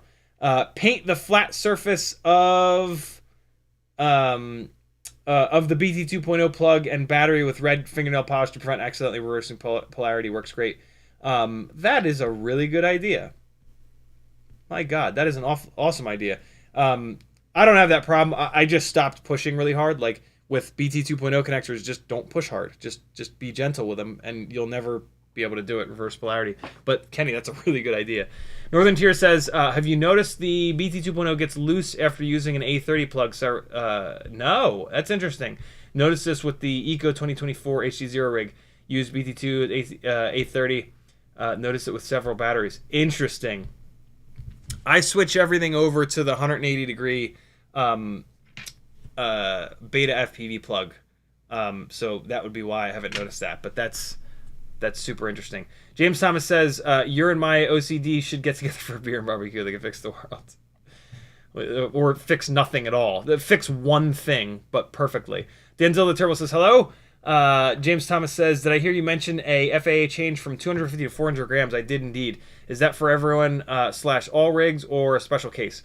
My understanding of it, which is a bit limited because it is absolutely brand new and I've only really watched one video on it, but the video that I watched was from the Piloting Academy, the guys that absolutely spam the shit out of everywhere with their Part 107 class, is that it's mainly... what I don't know is if Category 1 is still... Hold on. Why wonder about anything? Just type your question into Google and you'll get an answer. Is Category 1 still 250 grams or is it now 400? So this is January 17th, 2024, which doesn't do us any good. May 31st. That's 2021 now. Yeah, see, this is the problem. We need to find something like within the last week. September 29th, 2023. No. Yeah. So, what I don't know, here's what I do know. For flying over people, the FAA has now said you can go up to 400 grams if you put a waiver in. Previously, you would, if you were if you were outside of Category 1, Category 1 is 250 grams and below. If you were above Category 1, you had to put a waiver in to fly over people. And they denied 97% of the waivers. So none of us bothered. It was either sub 250 or you don't fly over people, or you do it and you're sketchy flying. What they've now said is that, hey, we're going to approve your waivers. We want you to put waivers in. So we're going to bump. And the other thing that they said is there have been no accidents. Go figure. It's almost like we aren't a bunch of assholes, and like the hoops that we have to jump through to get our 107s make us not be dumb. But I digress. So yeah, they want us putting waivers in for flying over people, and so and there haven't been any accidents, and so they've said, all right, bump 250 up to 400. You got to put a waiver in. The waiver process is admittedly a pain in the ass, but it's just answering questions and shit. And apparently now they will approve these waivers, and you can fly up to 400 grams above people. Like I said, what I don't know is if they've changed the category. I can almost guarantee you that they haven't changed the Category 1 rule, because if they had, we wouldn't have to put the waivers in. What I don't know, though, is if they're now saying you have to put a waiver in, everybody has to put a waiver in for flying over people. My assumption is that sub 250, you still don't have to put a waiver in. Between 250 and 400, you have to put a waiver in. But that might be totally wrong. It might be, if you want to fly above people, it doesn't matter what you weigh, you got to put a waiver in. The video that I watched was not clear in that respect. So yeah, for me, if they're going to approve the waivers, I will absolutely put a waiver in to get an extra 150 grams all day for sure. And if the deal is, if this is super interesting, right? Like, if Category 1 is now 400 grams, sub 250 is dead. And there is no reason for anyone to build a 249.9 gram rig ever again in America, right? It's now 400. So it's super, super, super interesting. Because, like, flying over people is one of the only reasons to build under 250. There are other reasons, but it's like the main reason. So yeah, this potentially makes things way more confusing, unfortunately, but for me is really good news, because the live broadcast rigs are at like the very edge of their performance envelope, carrying the speed that I'm carrying. And being able to go up to having an extra 150 grams allows me to go up to either 3-inch box rigs with head tracking, or 3.5-inch with fixed camera angle. So yeah, either way, super exciting, because at 3.5-inch, it'll just own. Like, it'll own the wind. It'll own 40 miles an hour. It'll fly fucking awesome. I'll get better runtime. It'll just be beautiful. At 3-inch, it'll fly awesome. And having head tracking will be dope. Like, I'll be able to, like, back up. Like, I'll be able to go in front of the pack, turn around, and look down and back up with them and just show that it'll be super sketchy to do it. But, like, you know, at the Aniston events, for example, like, it's like 2.5 blocks or 3 blocks that I have a straight path. And so if I can dump down on him like in the first block and go like under the stop sign and past that flag and rotate around with him, I can pretty easily fly it backwards for a full block very safely and just look right at the pack, and that would just be nuts.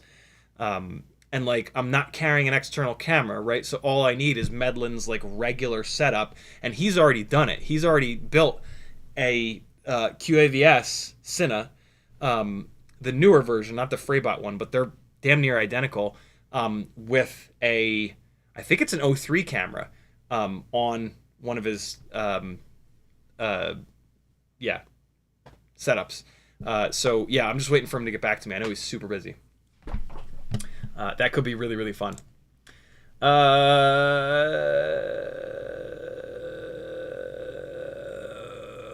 Northern Tier says, are those original Fat Shark Avatar goggles that are on sale for $380 worth getting? They are. I love them. Yeah, they're like my favorite goggles, I think. I mean, the HDZero goggles are great and all, but the Fat Shark Dominator / Walk Snail Avatar goggles are just awesome. They just work. There's no bullshit. They're comfy. They're lightweight. They're not quite as light as the old school Fat Sharks, but nothing is. They're just awesome. And there's newbie drone foam out for them now, which is brilliant. They're just, yeah, great set of goggles. Frank Nicholas says, if you haven't watched any of the Lockpicking Lawyer, you should. I'm certain that I have. I definitely watched him talk about this might be where I subscribed to that channel. He did a thing on the flipper, the little flipper RF spoofing orange and white magical thing. That might be where I've been getting recommendations for that channel for longer than that thing. I guess the flipper's been out for a while. Yeah, it might have been it. But yeah, it's a really cool channel. I just try not to go down too many rabbit holes on YouTube because I'll lose like a whole night watching lockpicking stuff. Buster Rhymes. That is such an awesome old school 80s, 90s kid screen name. Buster Rhymes says, you've probably addressed this millions of times, but what keeps 3D printed Whoops frames from being viable? It's just not strong enough. Like the layers and like the material and like, yeah, so many people have tried 3D printed Whoop frames, and they don't isolate the vibrations coming from the motors and the props quite enough. The molded frames have always been the way to go. There was a company that pushed 3D printed frames really hard called R3D shifters or red shifters. And they got closer than anybody with 3D printed frames, but it's just not quite good enough. And like with TinyWhoops, like we are right at the limit of like what's possible. Like with the frame design now, like if our frames are any less stiff than they currently are, it's just no good. And so, yeah, the molding process, bonding all of the plastics together rather than, like the layers. Also, the other problem is that TinyWhoop frames are very three-dimensional. So, like, if you try to 3D print this, like, those layer lines are either going to be really thin on these supports here, or there's just not a great way to 3D print this shape of a frame. Is going to be my other guess as to why it's not there. And then the last reason is weight. We're looking to shave like tenths of a gram, and with a molded product, you can shave every tiny little bit of weight, right? With a 3D printed product frame, rather, you have to add a little bit of extra material, especially where it gets really thin, and that's going to be sort of a deal breaker for how competitive TinyWhoops have gotten in terms of saving like literally tenths of a gram. Like as an example, the Meteor 65 airframe, and it's starting to look like the Mobula 6 2024 frame. They are lighter than all of the other frames, but they've gone a little bit too far, and you have to back your tune off because of how light they've gone, and because of how light they've gone, the frame is a little bit too wobbly. And so with 3D printed frames, it's the next level of that. Like, and they're, you don't get that benefit of super lightweight. It's the frames are like the normal weight, but then they're too wobbly. There's something really magic about the Cockroach 65 V3 frame where it's like the perfect mix of lightweight but able to handle the vibrations that we get from the motors, and that's one of the reasons that I'm going to that frame on like everything. Veritas Souza says, meant dude, not dode. Jake Thomas says, do these printed TPU motor mount pads actually do anything, or a gimmick?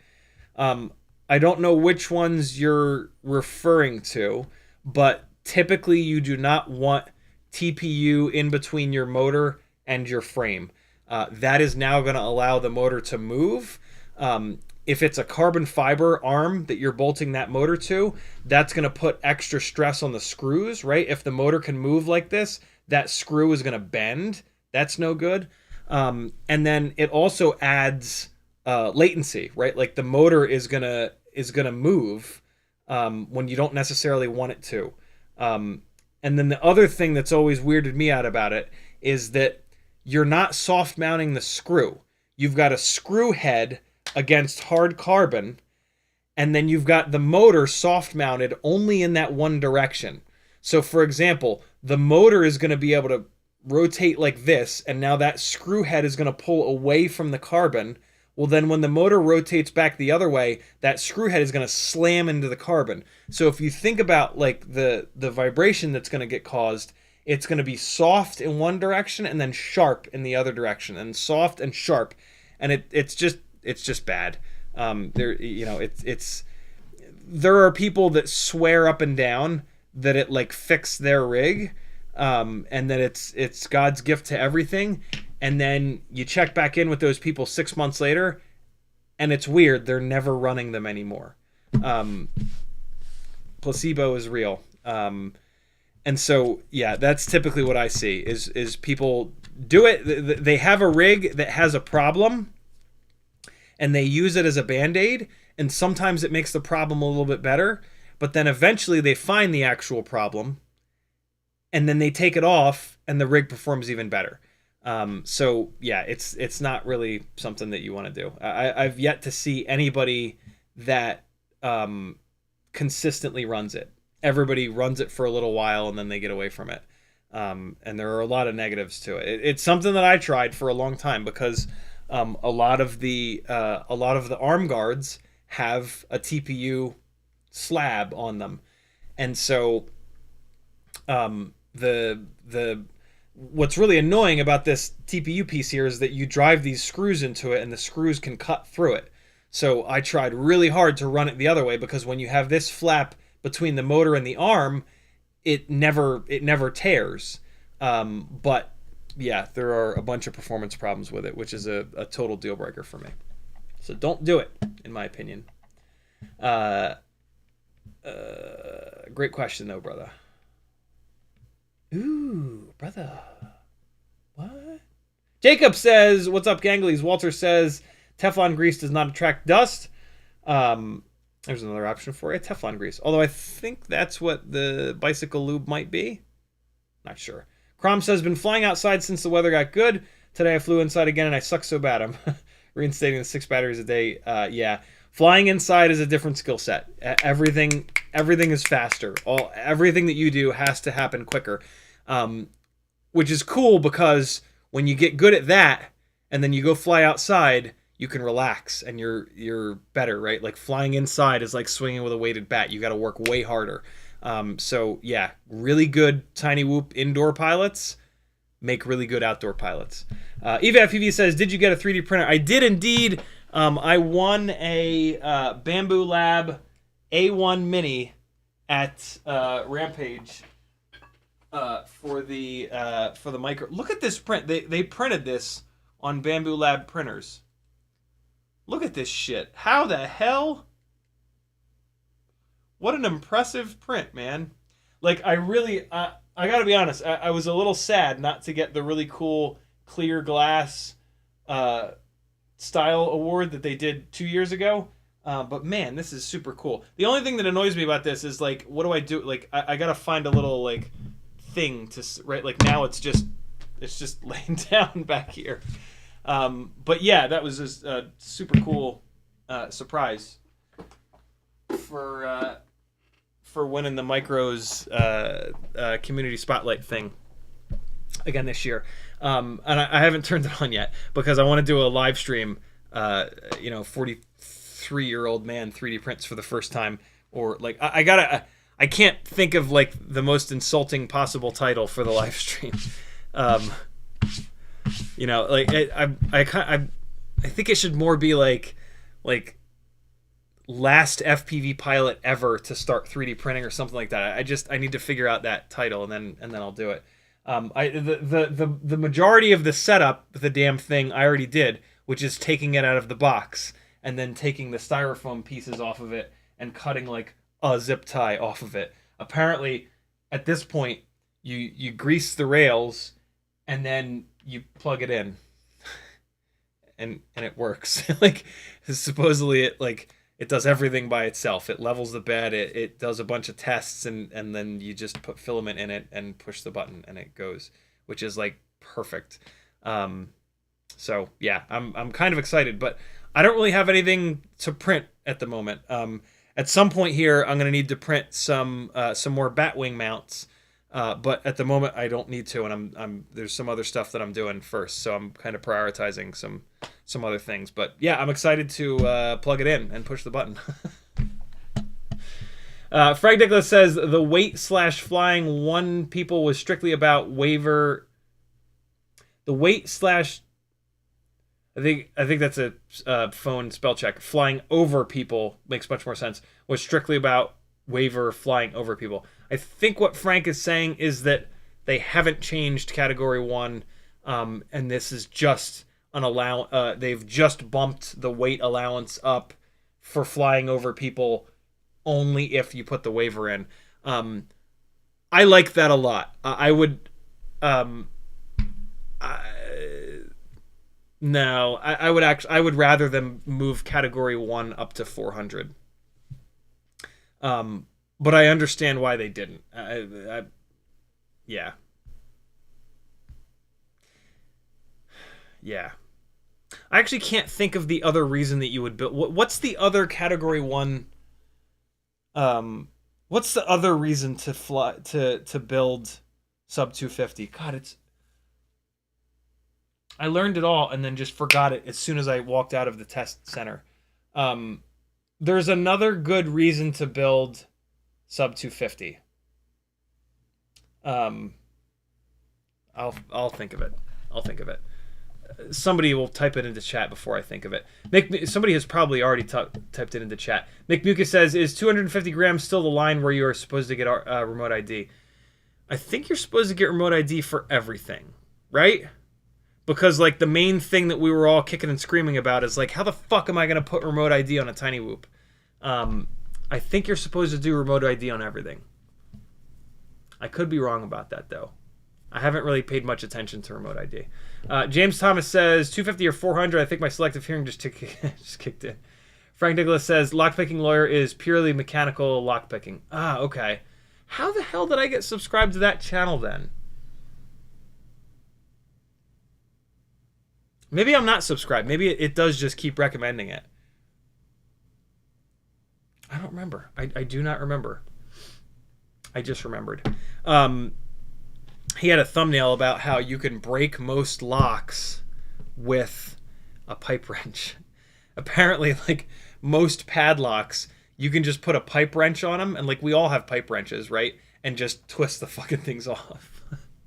I'm pretty sure that's the video that I watched that got me into that. That got me starting to get recommended, or maybe I subscribed, I'm not sure. Kilo Zebra says, now you can 3D print a stand for your 3D printed award. Yeah, somebody said that previously. Eva said the same thing. Hell yeah, just print a stand for it. I want a clear stand, though. I want the stand to kind of disappear, because the stand is kind of ugly. When we got these awards on stage, they were on little plastic, you know, the stupid little stands that sit out like this, and they have the little things. And they're clear acrylic, and you can barely see them, and that's kind of what I want. Although maybe I can 3D print a fancy looking stand where I either want the stand to be invisible or to be fancy looking. I'll figure it out. Veritas says the same thing. J Monk says, do you sell the Batwing mount? I do not, but the files for the Batwing mount are over on my Discord on the TinyWhoop and Toothpick channel. They are free. You can grab it and 3D print it for yourself. Kilo Zebra says, remote ID for sub 250 is part 107 only. Right, which is, I only pay attention to part 107 stuff, right? Because most of the flying that I do at this point is for work. So yeah. Frank Nicholas says 250 grams was the weight of a cannonball at some time in our history. That is my favorite thing. I tell people that, and they just don't believe me. They look at me like I'm crazy and just refuse to believe me. Like, no, I swear to God, man. 250 is remote ID if you're flying part 107. There is a clear filament. Yeah, I've seen that. I am gonna get some clear filament, but it's not clear. It's you know, like milky milk carton container clear. Jesus, it's 8:52. In 8 minutes, go get you some bot grinder or hang out with me as I change a motor now that I'm caught up on chat. Lots of great questions from lots of great people tonight.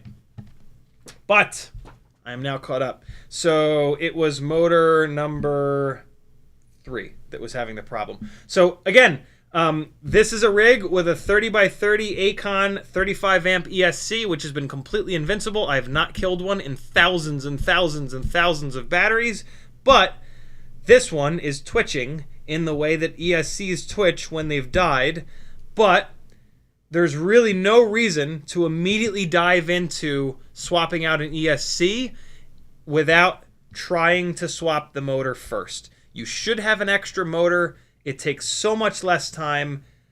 Do it.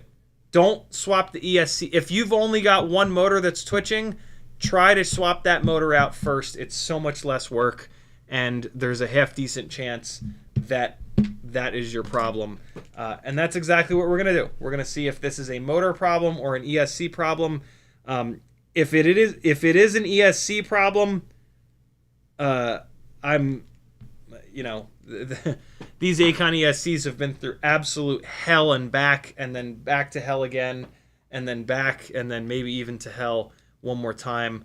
I cannot fault this ESC for dying if that's the case here, but I would not be surprised if I put this fresh motor on here and it comes back to life. Or I'm sorry, not comes back to life, but yeah, the rig comes back to life. I would not be surprised if the motor is the problem. So let's figure that out. Rocket Tech with a $5 super chat. Thank you for supporting the insanity, my friend. He says, once you try FPV, you will forever walk the earth with your eyes turned skyward. For there you have been, and there you will always long to return. This is my favorite sticker ever from TinyWhoop.com. I keep 2 of these stickers. Here, I'll show you. I keep 2 of these stickers right here under my monitor because this is one of my favorite quotes of all time. It is such a beautiful quote to explain FPV. Yeah, most people that pick up FPV will totally get this. I can't figure out where. I only have 2 of these stickers, and I'm forever looking for like the perfect place to put them. So yeah, up there they stay. Someday I'll figure out the exact right spot to put those bastards, and it'll be great. But yeah, that is one of my favorite. I think that is my favorite quote. Maybe like ever. I don't know. There's other like random quotes that are better, obviously, but that's certainly my favorite FPV quote. And yeah, Jesse from TinyWhoop found that quote ages ago, and it's just, you know, TinyWhooping is really exemplifies that quote so well, right? Because like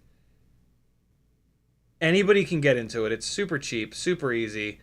You can fly everywhere. It's just all of FPV obviously fits with that. But man, I think TinyWhooping has like a special. It's just special, man. fucking special. Frank Nicholas says there's absolutely completely clear filament if printed properly. No shit. What material is it? Because I need it. I would love to be able to have perfectly clear prints. That would be rad. Eva FPV says, even though the bamboos are great out of the box, there's still a lot of learning on the software side with slicing. I can't see it because stupid YouTube puts the stupid heart thing in the corner. Software side of slicing, so would love to help you get up and running. I would love that as well. And I had actually been planning on bugging you once I got it going to help me with that, because I know that that's going to be the struggle, is figuring the software out. So you beat me to it in offering help, because I was going to beg for help anyway. Since, yeah, I don't know. Computer stuff just, it just doesn't work in my brain sometimes. And one of the reasons I've stayed away from the 3D printing stuff is because I can tell, like, I'm just gonna have a mental block when it comes to it. I don't know what it is. I'm old enough where, like, I can tell now if my brain is gonna shit its pants with certain things, and you know what I should do is fight through that and push through. But when I'm super busy, which, yeah, doing FPV full time keeps you incredibly busy, I have to be kind of realistic with that stuff, and I have to, like, push that stuff out into the future, because to mash through stuff like that takes a bunch of time and a bunch of effort, and yeah, that's tough to find. But oh shit, what KV are these motors that I'm pulling off? Yeah, 1950. Awesome. All right, cool.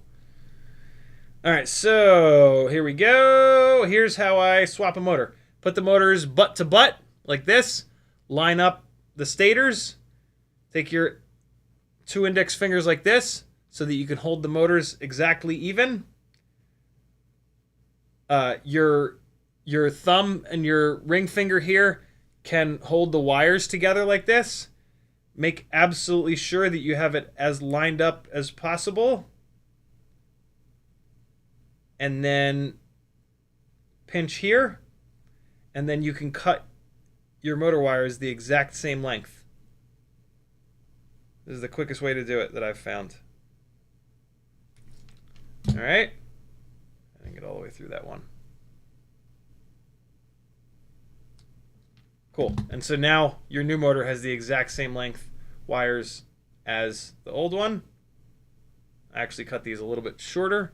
Should be okay. Should have a little bit of extra wire on your race wires. Make sure that they're perfectly lined up. Use your fingernails to strip the insulation. Your fingernails are not harder than the metal that the strands of wire are.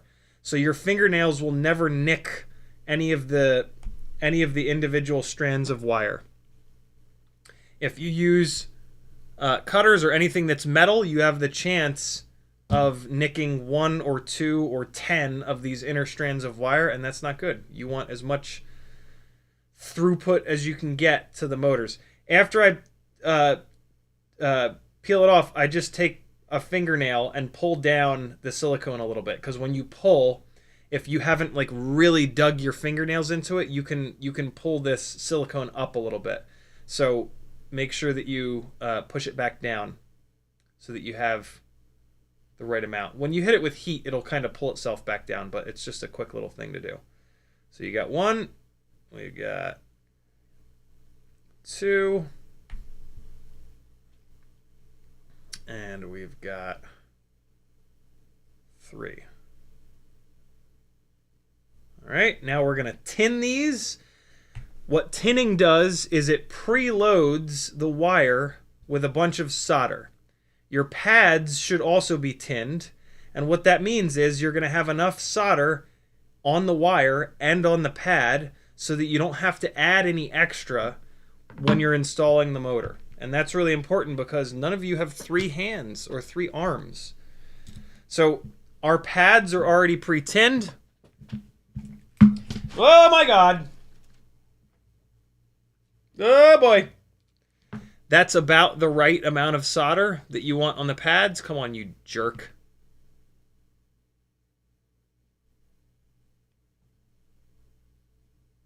Really?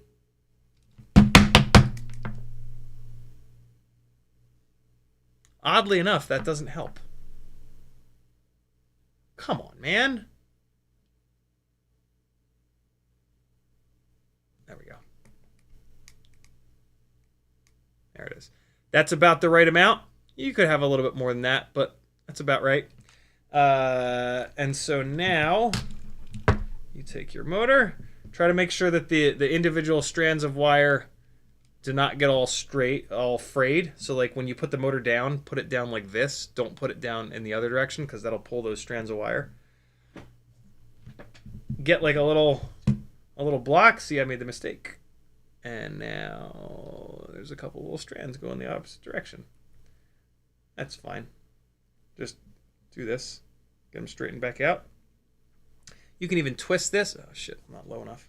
You can even twist these. You don't really have to, but just pull them outwards. Make sure there's none that are sticking out all janky like. All right, make sure that's looking good. Hang the motor and the wires off of the side of either like your desk or a little wood block or something like that, so that you can get the tip of the soldering iron under, and then you're going to feed the solder from up above. Take your solder, pull out a little bit of extra solder here so that you have enough. I run my soldering iron at 700 degrees. That's hot enough for big, thick wires and not too hot for little skinny wires. This way I don't have to constantly adjust the temperature. And so soldering iron below the wire, and then we're going to push the solder through. We're trying to make sure that we get solder in between the individual strands of wires. So you can kind of get it started by putting solder between the wire and the tip of the iron, and then that's it. That's all there is to it. Over here, do the next one. The liquid solder will transfer heat very quickly to the strands of wire. And so you end up with like a blob of solder on here, and when you push the tip in to the wire, that blob of solder kind of cradles the wires, and that's going to transfer the heat, and that's how you're going to then be able to push the solder in between the individual strands. And that's it. That is pre-tinned. Take a look at the bottom and make sure the bottom also has solder on it. You want to make sure that the bottom is not just the individual strands of wire. And this is totally fine. You don't want like a huge ball of solder on here. That's too much. You just want to coat it. You want to completely coat it. That's the right amount. Too much solder is not necessarily a good thing. It is better than too little solder though. So when in doubt, big solder balls are better than exposed bits of wire. Exposed bits of wire meaning individual strands of wire that don't have soldering on them.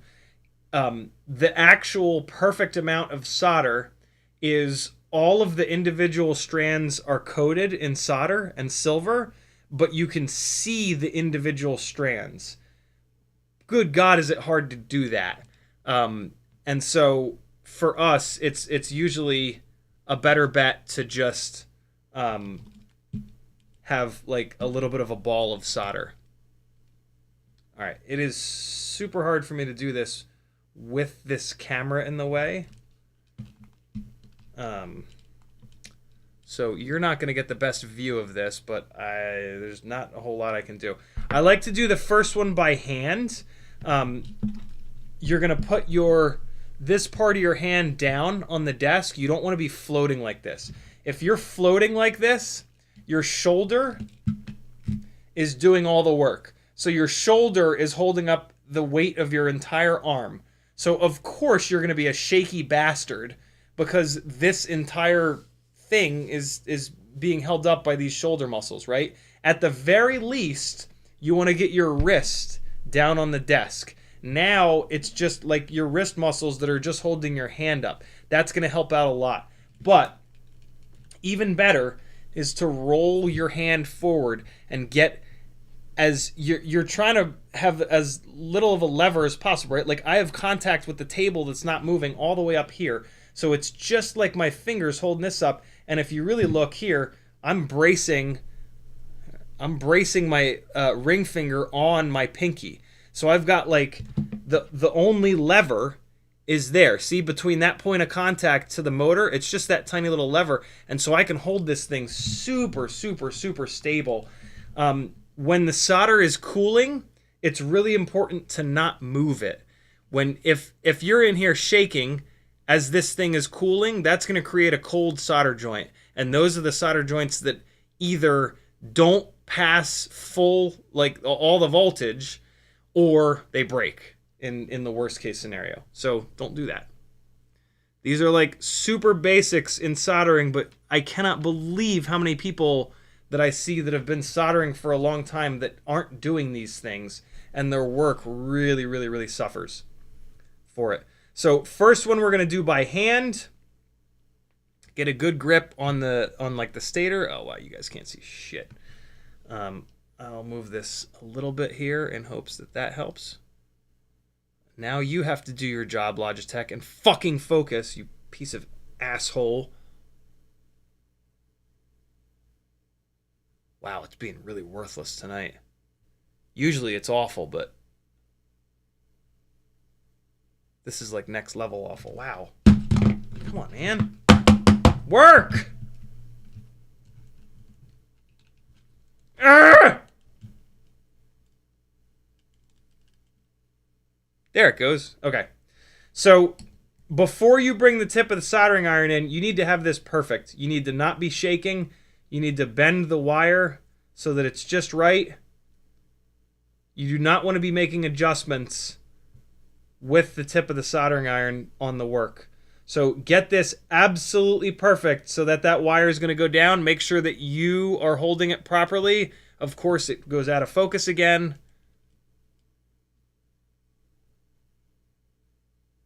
All right, fuck this fucking camera, piece of shit. All right, this is what you get, guys. Sorry. I just don't have the patience for it. And here we go. So we're going to come in sideways like this to get a good contact patch on the tip of the iron on the wire. The wire is exactly where it needs to be. I'm trying to not hit this other wire. Let me do this properly. And I'm going to fold these wires out of the way. Get this exactly where it needs to be. Come in sideways like this. You want to have as much contact between the tip of the iron and the wire as possible to transfer heat as quickly as possible. Bring it in on top. I should have fluxed this. I forgot to flux it. But there is still some flux on here. No, there's not, because that is not transferring the heat. Take your flux, put it on all three of these. It'll make a huge difference. You can also flux the tips of the wires. That is super helpful as well. The flux keeps the joint clean and transfers the heat nice and quickly. You want to get on and off these. Dumping heat into these components is not good for them. So now we've got flux on the pad. Watch the difference. Ready? And 3, 2, 1. Instant heat transfer. Flux burns off. That's what the smoke is. Push down a little bit to get it flat on the pad. Get annoyed by your phone. And get off of there. Shut up! Alright.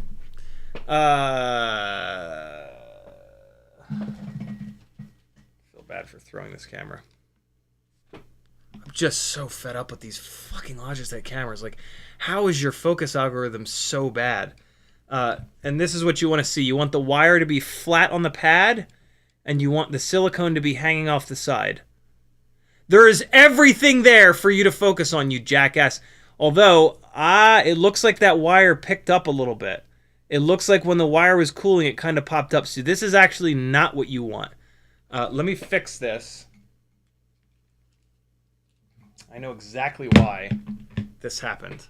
It's because I was not wearing these, and I couldn't really see what I was doing. Do your work with magnification, guys.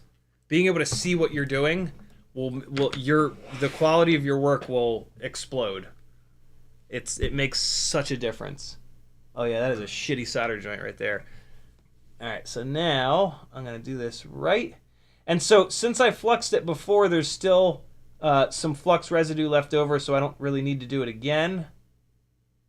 And so, oh no, here. All right, so let's fix this guy.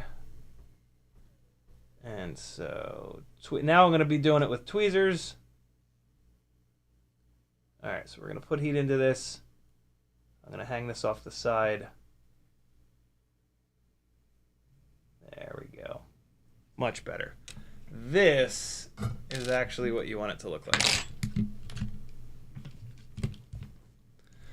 So we've got the wire coming straight off the pad. There's no gap between the bottom of the wire and the pad. And then you see how the silicone is right at the edge? That's what you want there. You want the wire to be as flat as possible, because think of the force. If this gets pulled in this direction, right? That's not going to rip that pad off because it's so flat to the pad, right? Like this is the pad and then this is the wire. If that pulls, that's really strong. If the wire is up here and it pulls, it's going to try to rip that pad off, right? The flatter you get the wire to the pad, it becomes much, much, much stronger. And when you break an arm, the motor can get pulled really hard in that outward direction. So that's super important if you want your shit to be really, really strong. Kevin Sumner says, after 9 p.m. and CiottiFPV is still streaming. That's surprising the least. Yeah, seriously. The next ones I do with the tweezers. Go get some bot grinder, friends. I am now on his time slot. All right, so now we're going to come in with the tweezers because the one wire is basically now in the way. So come on in here. Make sure you grip the wire in just the tip of the tweezers. Make sure it's in the perfect spot, and then come in with the heat. Get it where it needs to be. Stay nice and still. Give it like 5 seconds. Just stay still for 5 seconds. And there we go. One more. And now what can happen on the last one is the silicone can be a little bit too far. You want to make sure that the silicone is not up on the pad, because then the wire won't be able to sit flat. Make sure that the silicone is off the side of the PCB. PDB, sorry, PDB. There we go.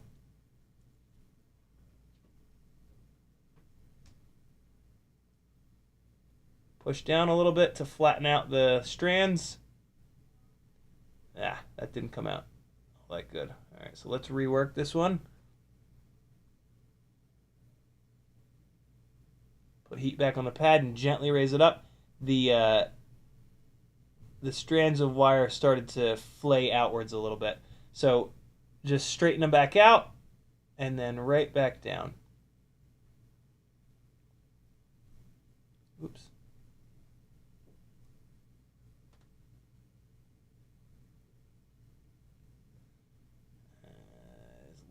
There we go.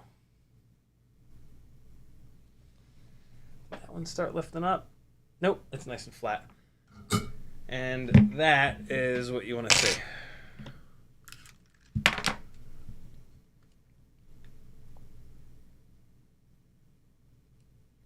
Nice and flat, everything is nice and smooth. There's no big craters or holes or anything like that. Wires are all nice and lined up, no bridging between each other. Just enough solder, but not too much. The other thing that happens if you have too much solder is they start to get really close to bridging with one another, which you don't want. And there you go. There's a quick little soldering tutorial for you. Now let's see if that fixed this. I'm super curious to see if I finally did kill one of these Aikons. Technically, I did kill one of these Aikons, but the rig fell 25 stories to the concrete. And, like, nothing survived in that. So I don't really consider that, like, the Aikon dying. That is cruel and unusual punishment.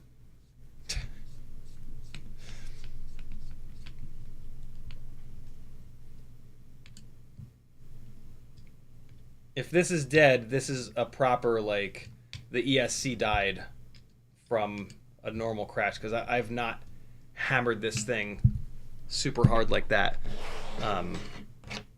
that I can remember.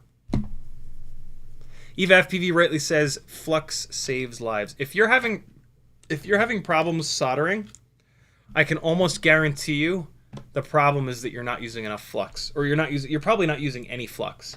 And like, I'm not even kidding. Like, if you're having problems soldering, use more flux, and I'll bet you stop having problems soldering.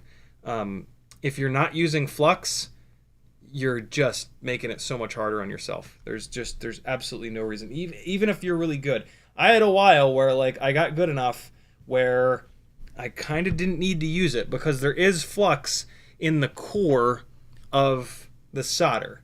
And if you do everything perfectly, you can just use the flux that's in here. But if you stay on the pad for a quarter of a second too long, that flux will all evaporate, and then the quality of your work will suffer. And so use extra flux, because what the hell? It takes a couple of extra seconds, and it gives you some leeway to not be absolutely perfect every single time you touch the soldering iron to the work. All right, let's see. I understand the risks. Motor 3. Oh, it's the ESC! No shit! Yep. Wow, we did it. We did it. I don't know what did it, but the Aikon AK32 30x30 35 amp ESC can be killed. Boy, does it take a lot of abuse, but it can be killed. So yeah, now I have to do the hard work on this rig. So let me pull the. Luckily, I have an extra one. I think I only have one extra though. I think this rig is now going to eat my very last AK32 35 amp, which scares the hell out of me. Although that's probably a good thing. Like, as much as I just want to run the Invincible ESC forever, I'm sure it's super annoying when you guys are like, yo, what's the hot ESC for a 5-inch rig? And I'm like, I don't know. I use the same ones from 5 fucking years ago. They won't die. You know what I mean? Like, it's I need to move on. I need to have products that I've beat the hell out of that I can suggest that are actually available. The constant problem with that, though, is that by the time I've beaten a product enough to be confident to recommend it, they fucking discontinue it, and they replace it with God only knows, and then the cycle kind of begins again. So yeah, it's super difficult, but what am I gonna do, you know? What's up, Sleepy CBR? Eva FPV says, how long has that thing put up with your abuse? At least 3 years, probably closer to 4 or even 5 years. This was an analog rig, and then it got the Vista, and it got the it was a 15 millimeter standoff rig. It went up to 16 mil standoffs, and I've not had to change this ESC. I've not had to change the Aikon ESCs on any of the Freestyle rigs. The only one that I lost is the one that came 25 stories down into the concrete at my favorite spot in Buckhead. And on that day, that happened to 2 rigs. One of the ESCs survived, but everything else was pretty much destroyed. That was like a $400 day. I blew up 2 Session 5s, 1 ESC. The frames were just mangled. 1 or 2 VTXs, I think both cameras. It was just ridiculous. I mean, that hard of a fall to straight up concrete is just, yeah, there's not a whole lot that's going to survive. But yeah, this ESC has been bulletproof. Yeah, this is the one. This is the one that I used super glue to. So there's like a center on some of these AK32 ESCs. There's a daughter board in the middle here, and I had 1 or 2 of them where the daughter board on a really hard hit broke off, but then I just soldered it back and it was fine. I remember this ESC, I'd been using E6000 to glue the daughter boards back on, and it totally works. On this one, I got lazy and I used super glue, and it dried like you can see. It's like super ugly. But yeah, damn. Unbelievable how much abuse this ESC has put up with. Pour one out for the homie. I didn't think we could... I legitimately thought that I would never be able to break one of these, which is stupid, but yeah. I mean, I threw everything I possibly could at it. Where's the other... there it is. Alright, so I have to actually space the front of these out to 17 millimeters. So I use these little plastic 1mm spacers on top of the front standoffs. It works shockingly well. But then it's easy to lose them. So hold on. I just need to do this. It's pretty much the end of the live stream, my friends. Eve says, I still get PTSD from my crash diving king and Spalding. Only time I've broken an Apex. Yeah, I mean, you can hit a 5-inch rig hard enough to break pretty much everything in it. I don't care if it's 6mm arms or 60mm arms. Like, there's an amount of force that you can put into these things that nothing will survive. And if something does survive, it's just like luck of the draw, you know. Well, I'm not gonna do this tonight. I don't have it in me to swap this ESC out. But let me actually double check that I have one extra. I'm 99% sure that I have an extra one of these. Where's the ESC box? Here's the ESC box. And any last second questions, hurry up and ask them. Let's see here. Oh, there it is. There it is. Oh my god, it's the last one. Yikes. Well, actually, I do have a couple secret ones. But I don't know. I have 3 extras in the little kits of the analog glides that I wanted to build to sell that I never ended up finishing. So technically I have 4 more of these, but 3 of them are kind of earmarked for those builds. But yeah, this is the last one, man. That's creepy. Aikon AK32 35 amp AIO 6S BL Heli 32. This is very old. I don't know what version of BL Heli 32 is on this. Oh my god, this is so old. This might have like 0.7 on it. Oh man. You know what? This is going to have a version of BL Heli 32 on it that doesn't have high and low PWM, I'll bet. I'll bet I'm just going to have to run this like a BL Heli S and just lock the PWM at 48. That sucks. That sucks. Because this thing's been broken for a while, and if I'd fixed this before, I would have been able to flash it to 32.10. That's a kick in the balls. That's a shame. But, you know what? It'll be totally fine. It'll fly absolutely fine. Man, the last one. I'll be damned. I really never thought this day would come. I thought that I would have these absolutely forever. Smoking Dog Cujo says, what made you choose that as your freestyle frame? I mean, one of the main things is that I helped Bob develop it and prototype test it.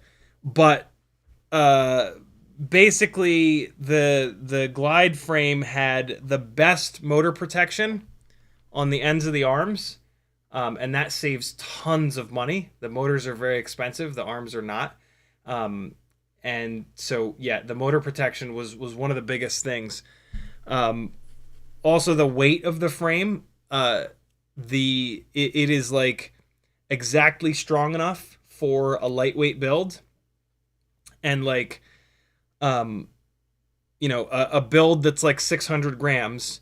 These arms, the strength of these arms, they're strong enough to take like between 2 and 5 like really big hits, like really big, just stupid hits that will eat a motor, right? So you slam super hard, replace a motor, slam on that side super hard again.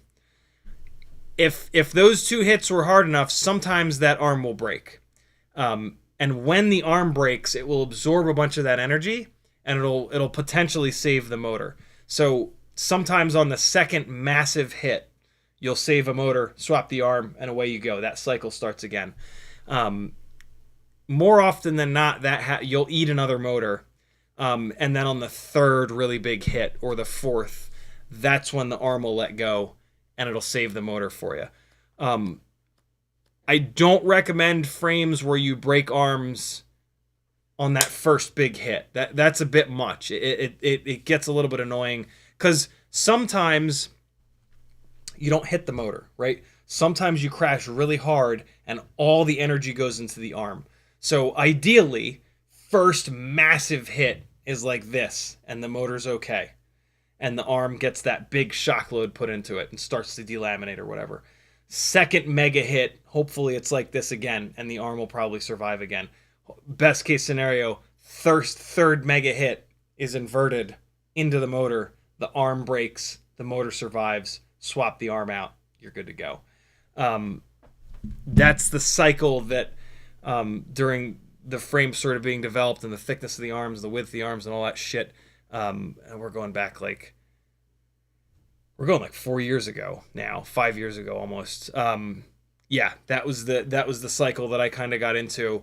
And yeah, this has been just the best frame in terms of that balance at this weight. If you do a glide build and you get up above 650 grams, up towards 700 or beyond, it's no good. Like, this is not the frame for that.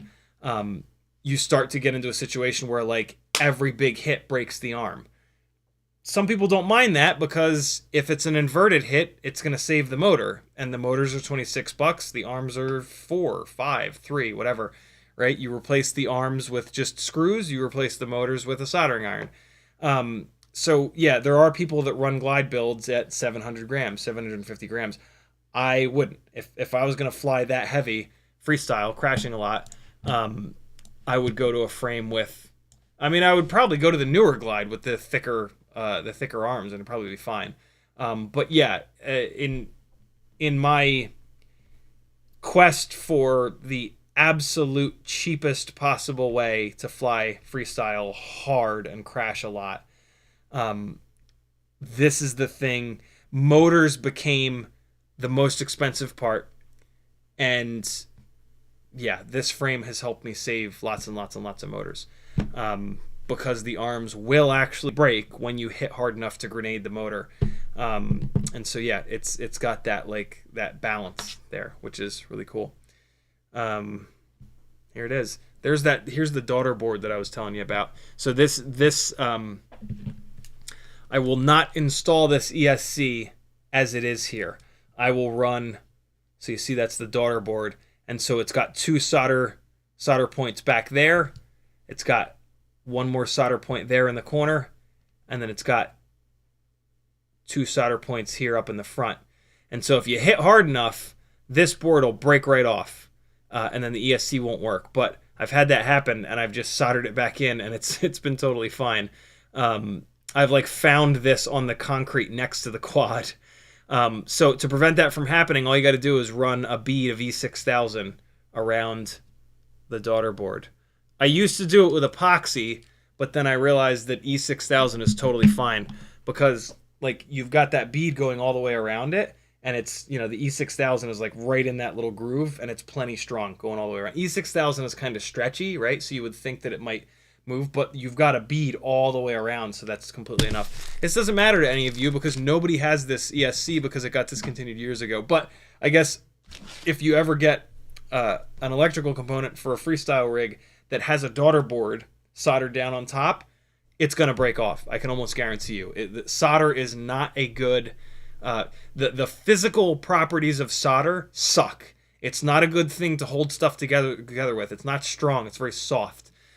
So you don't want solder being the only thing that's going to hold one PCB on top of another PCB.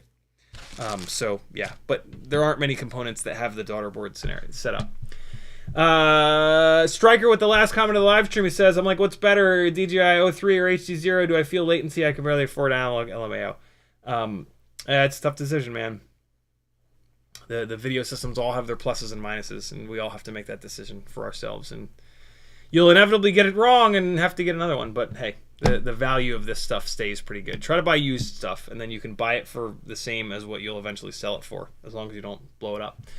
Thanks for hanging, friends. My name's Aaron Ciotti. Everybody calls me Ciotti. This was 5-Inch Friday. Head on over to www.CiottiIsAFatDonkeyLovingDipshit.com. CiottiFPV.com.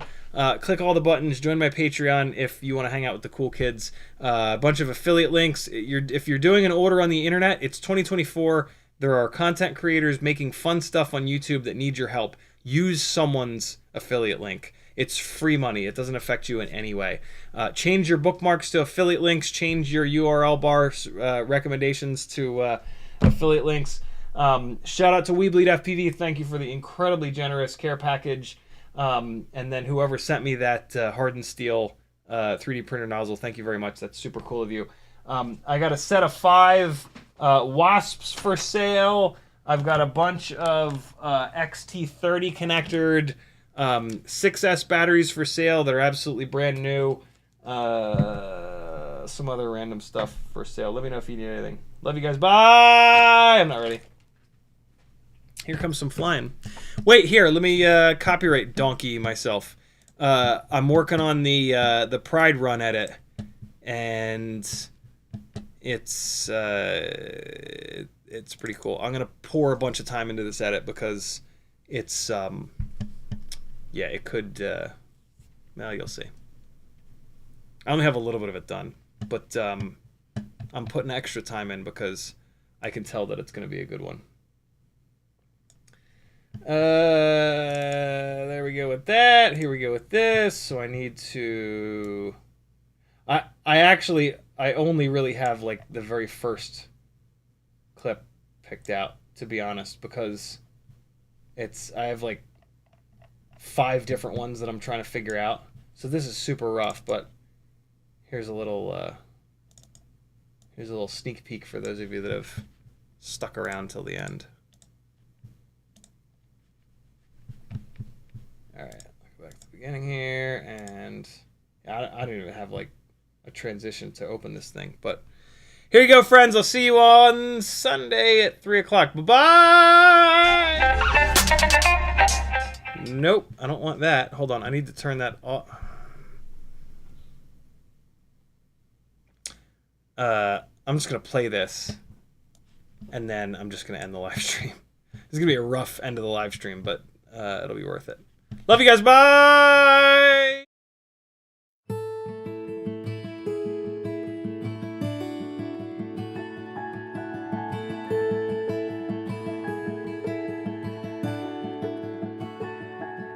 I'm trying to tell you something about my life. Maybe give me insight between black and white. But the best thing you've ever done for me was to help me take my life less seriously. 'Cause it's only life after all. Yeah, it's only life after all.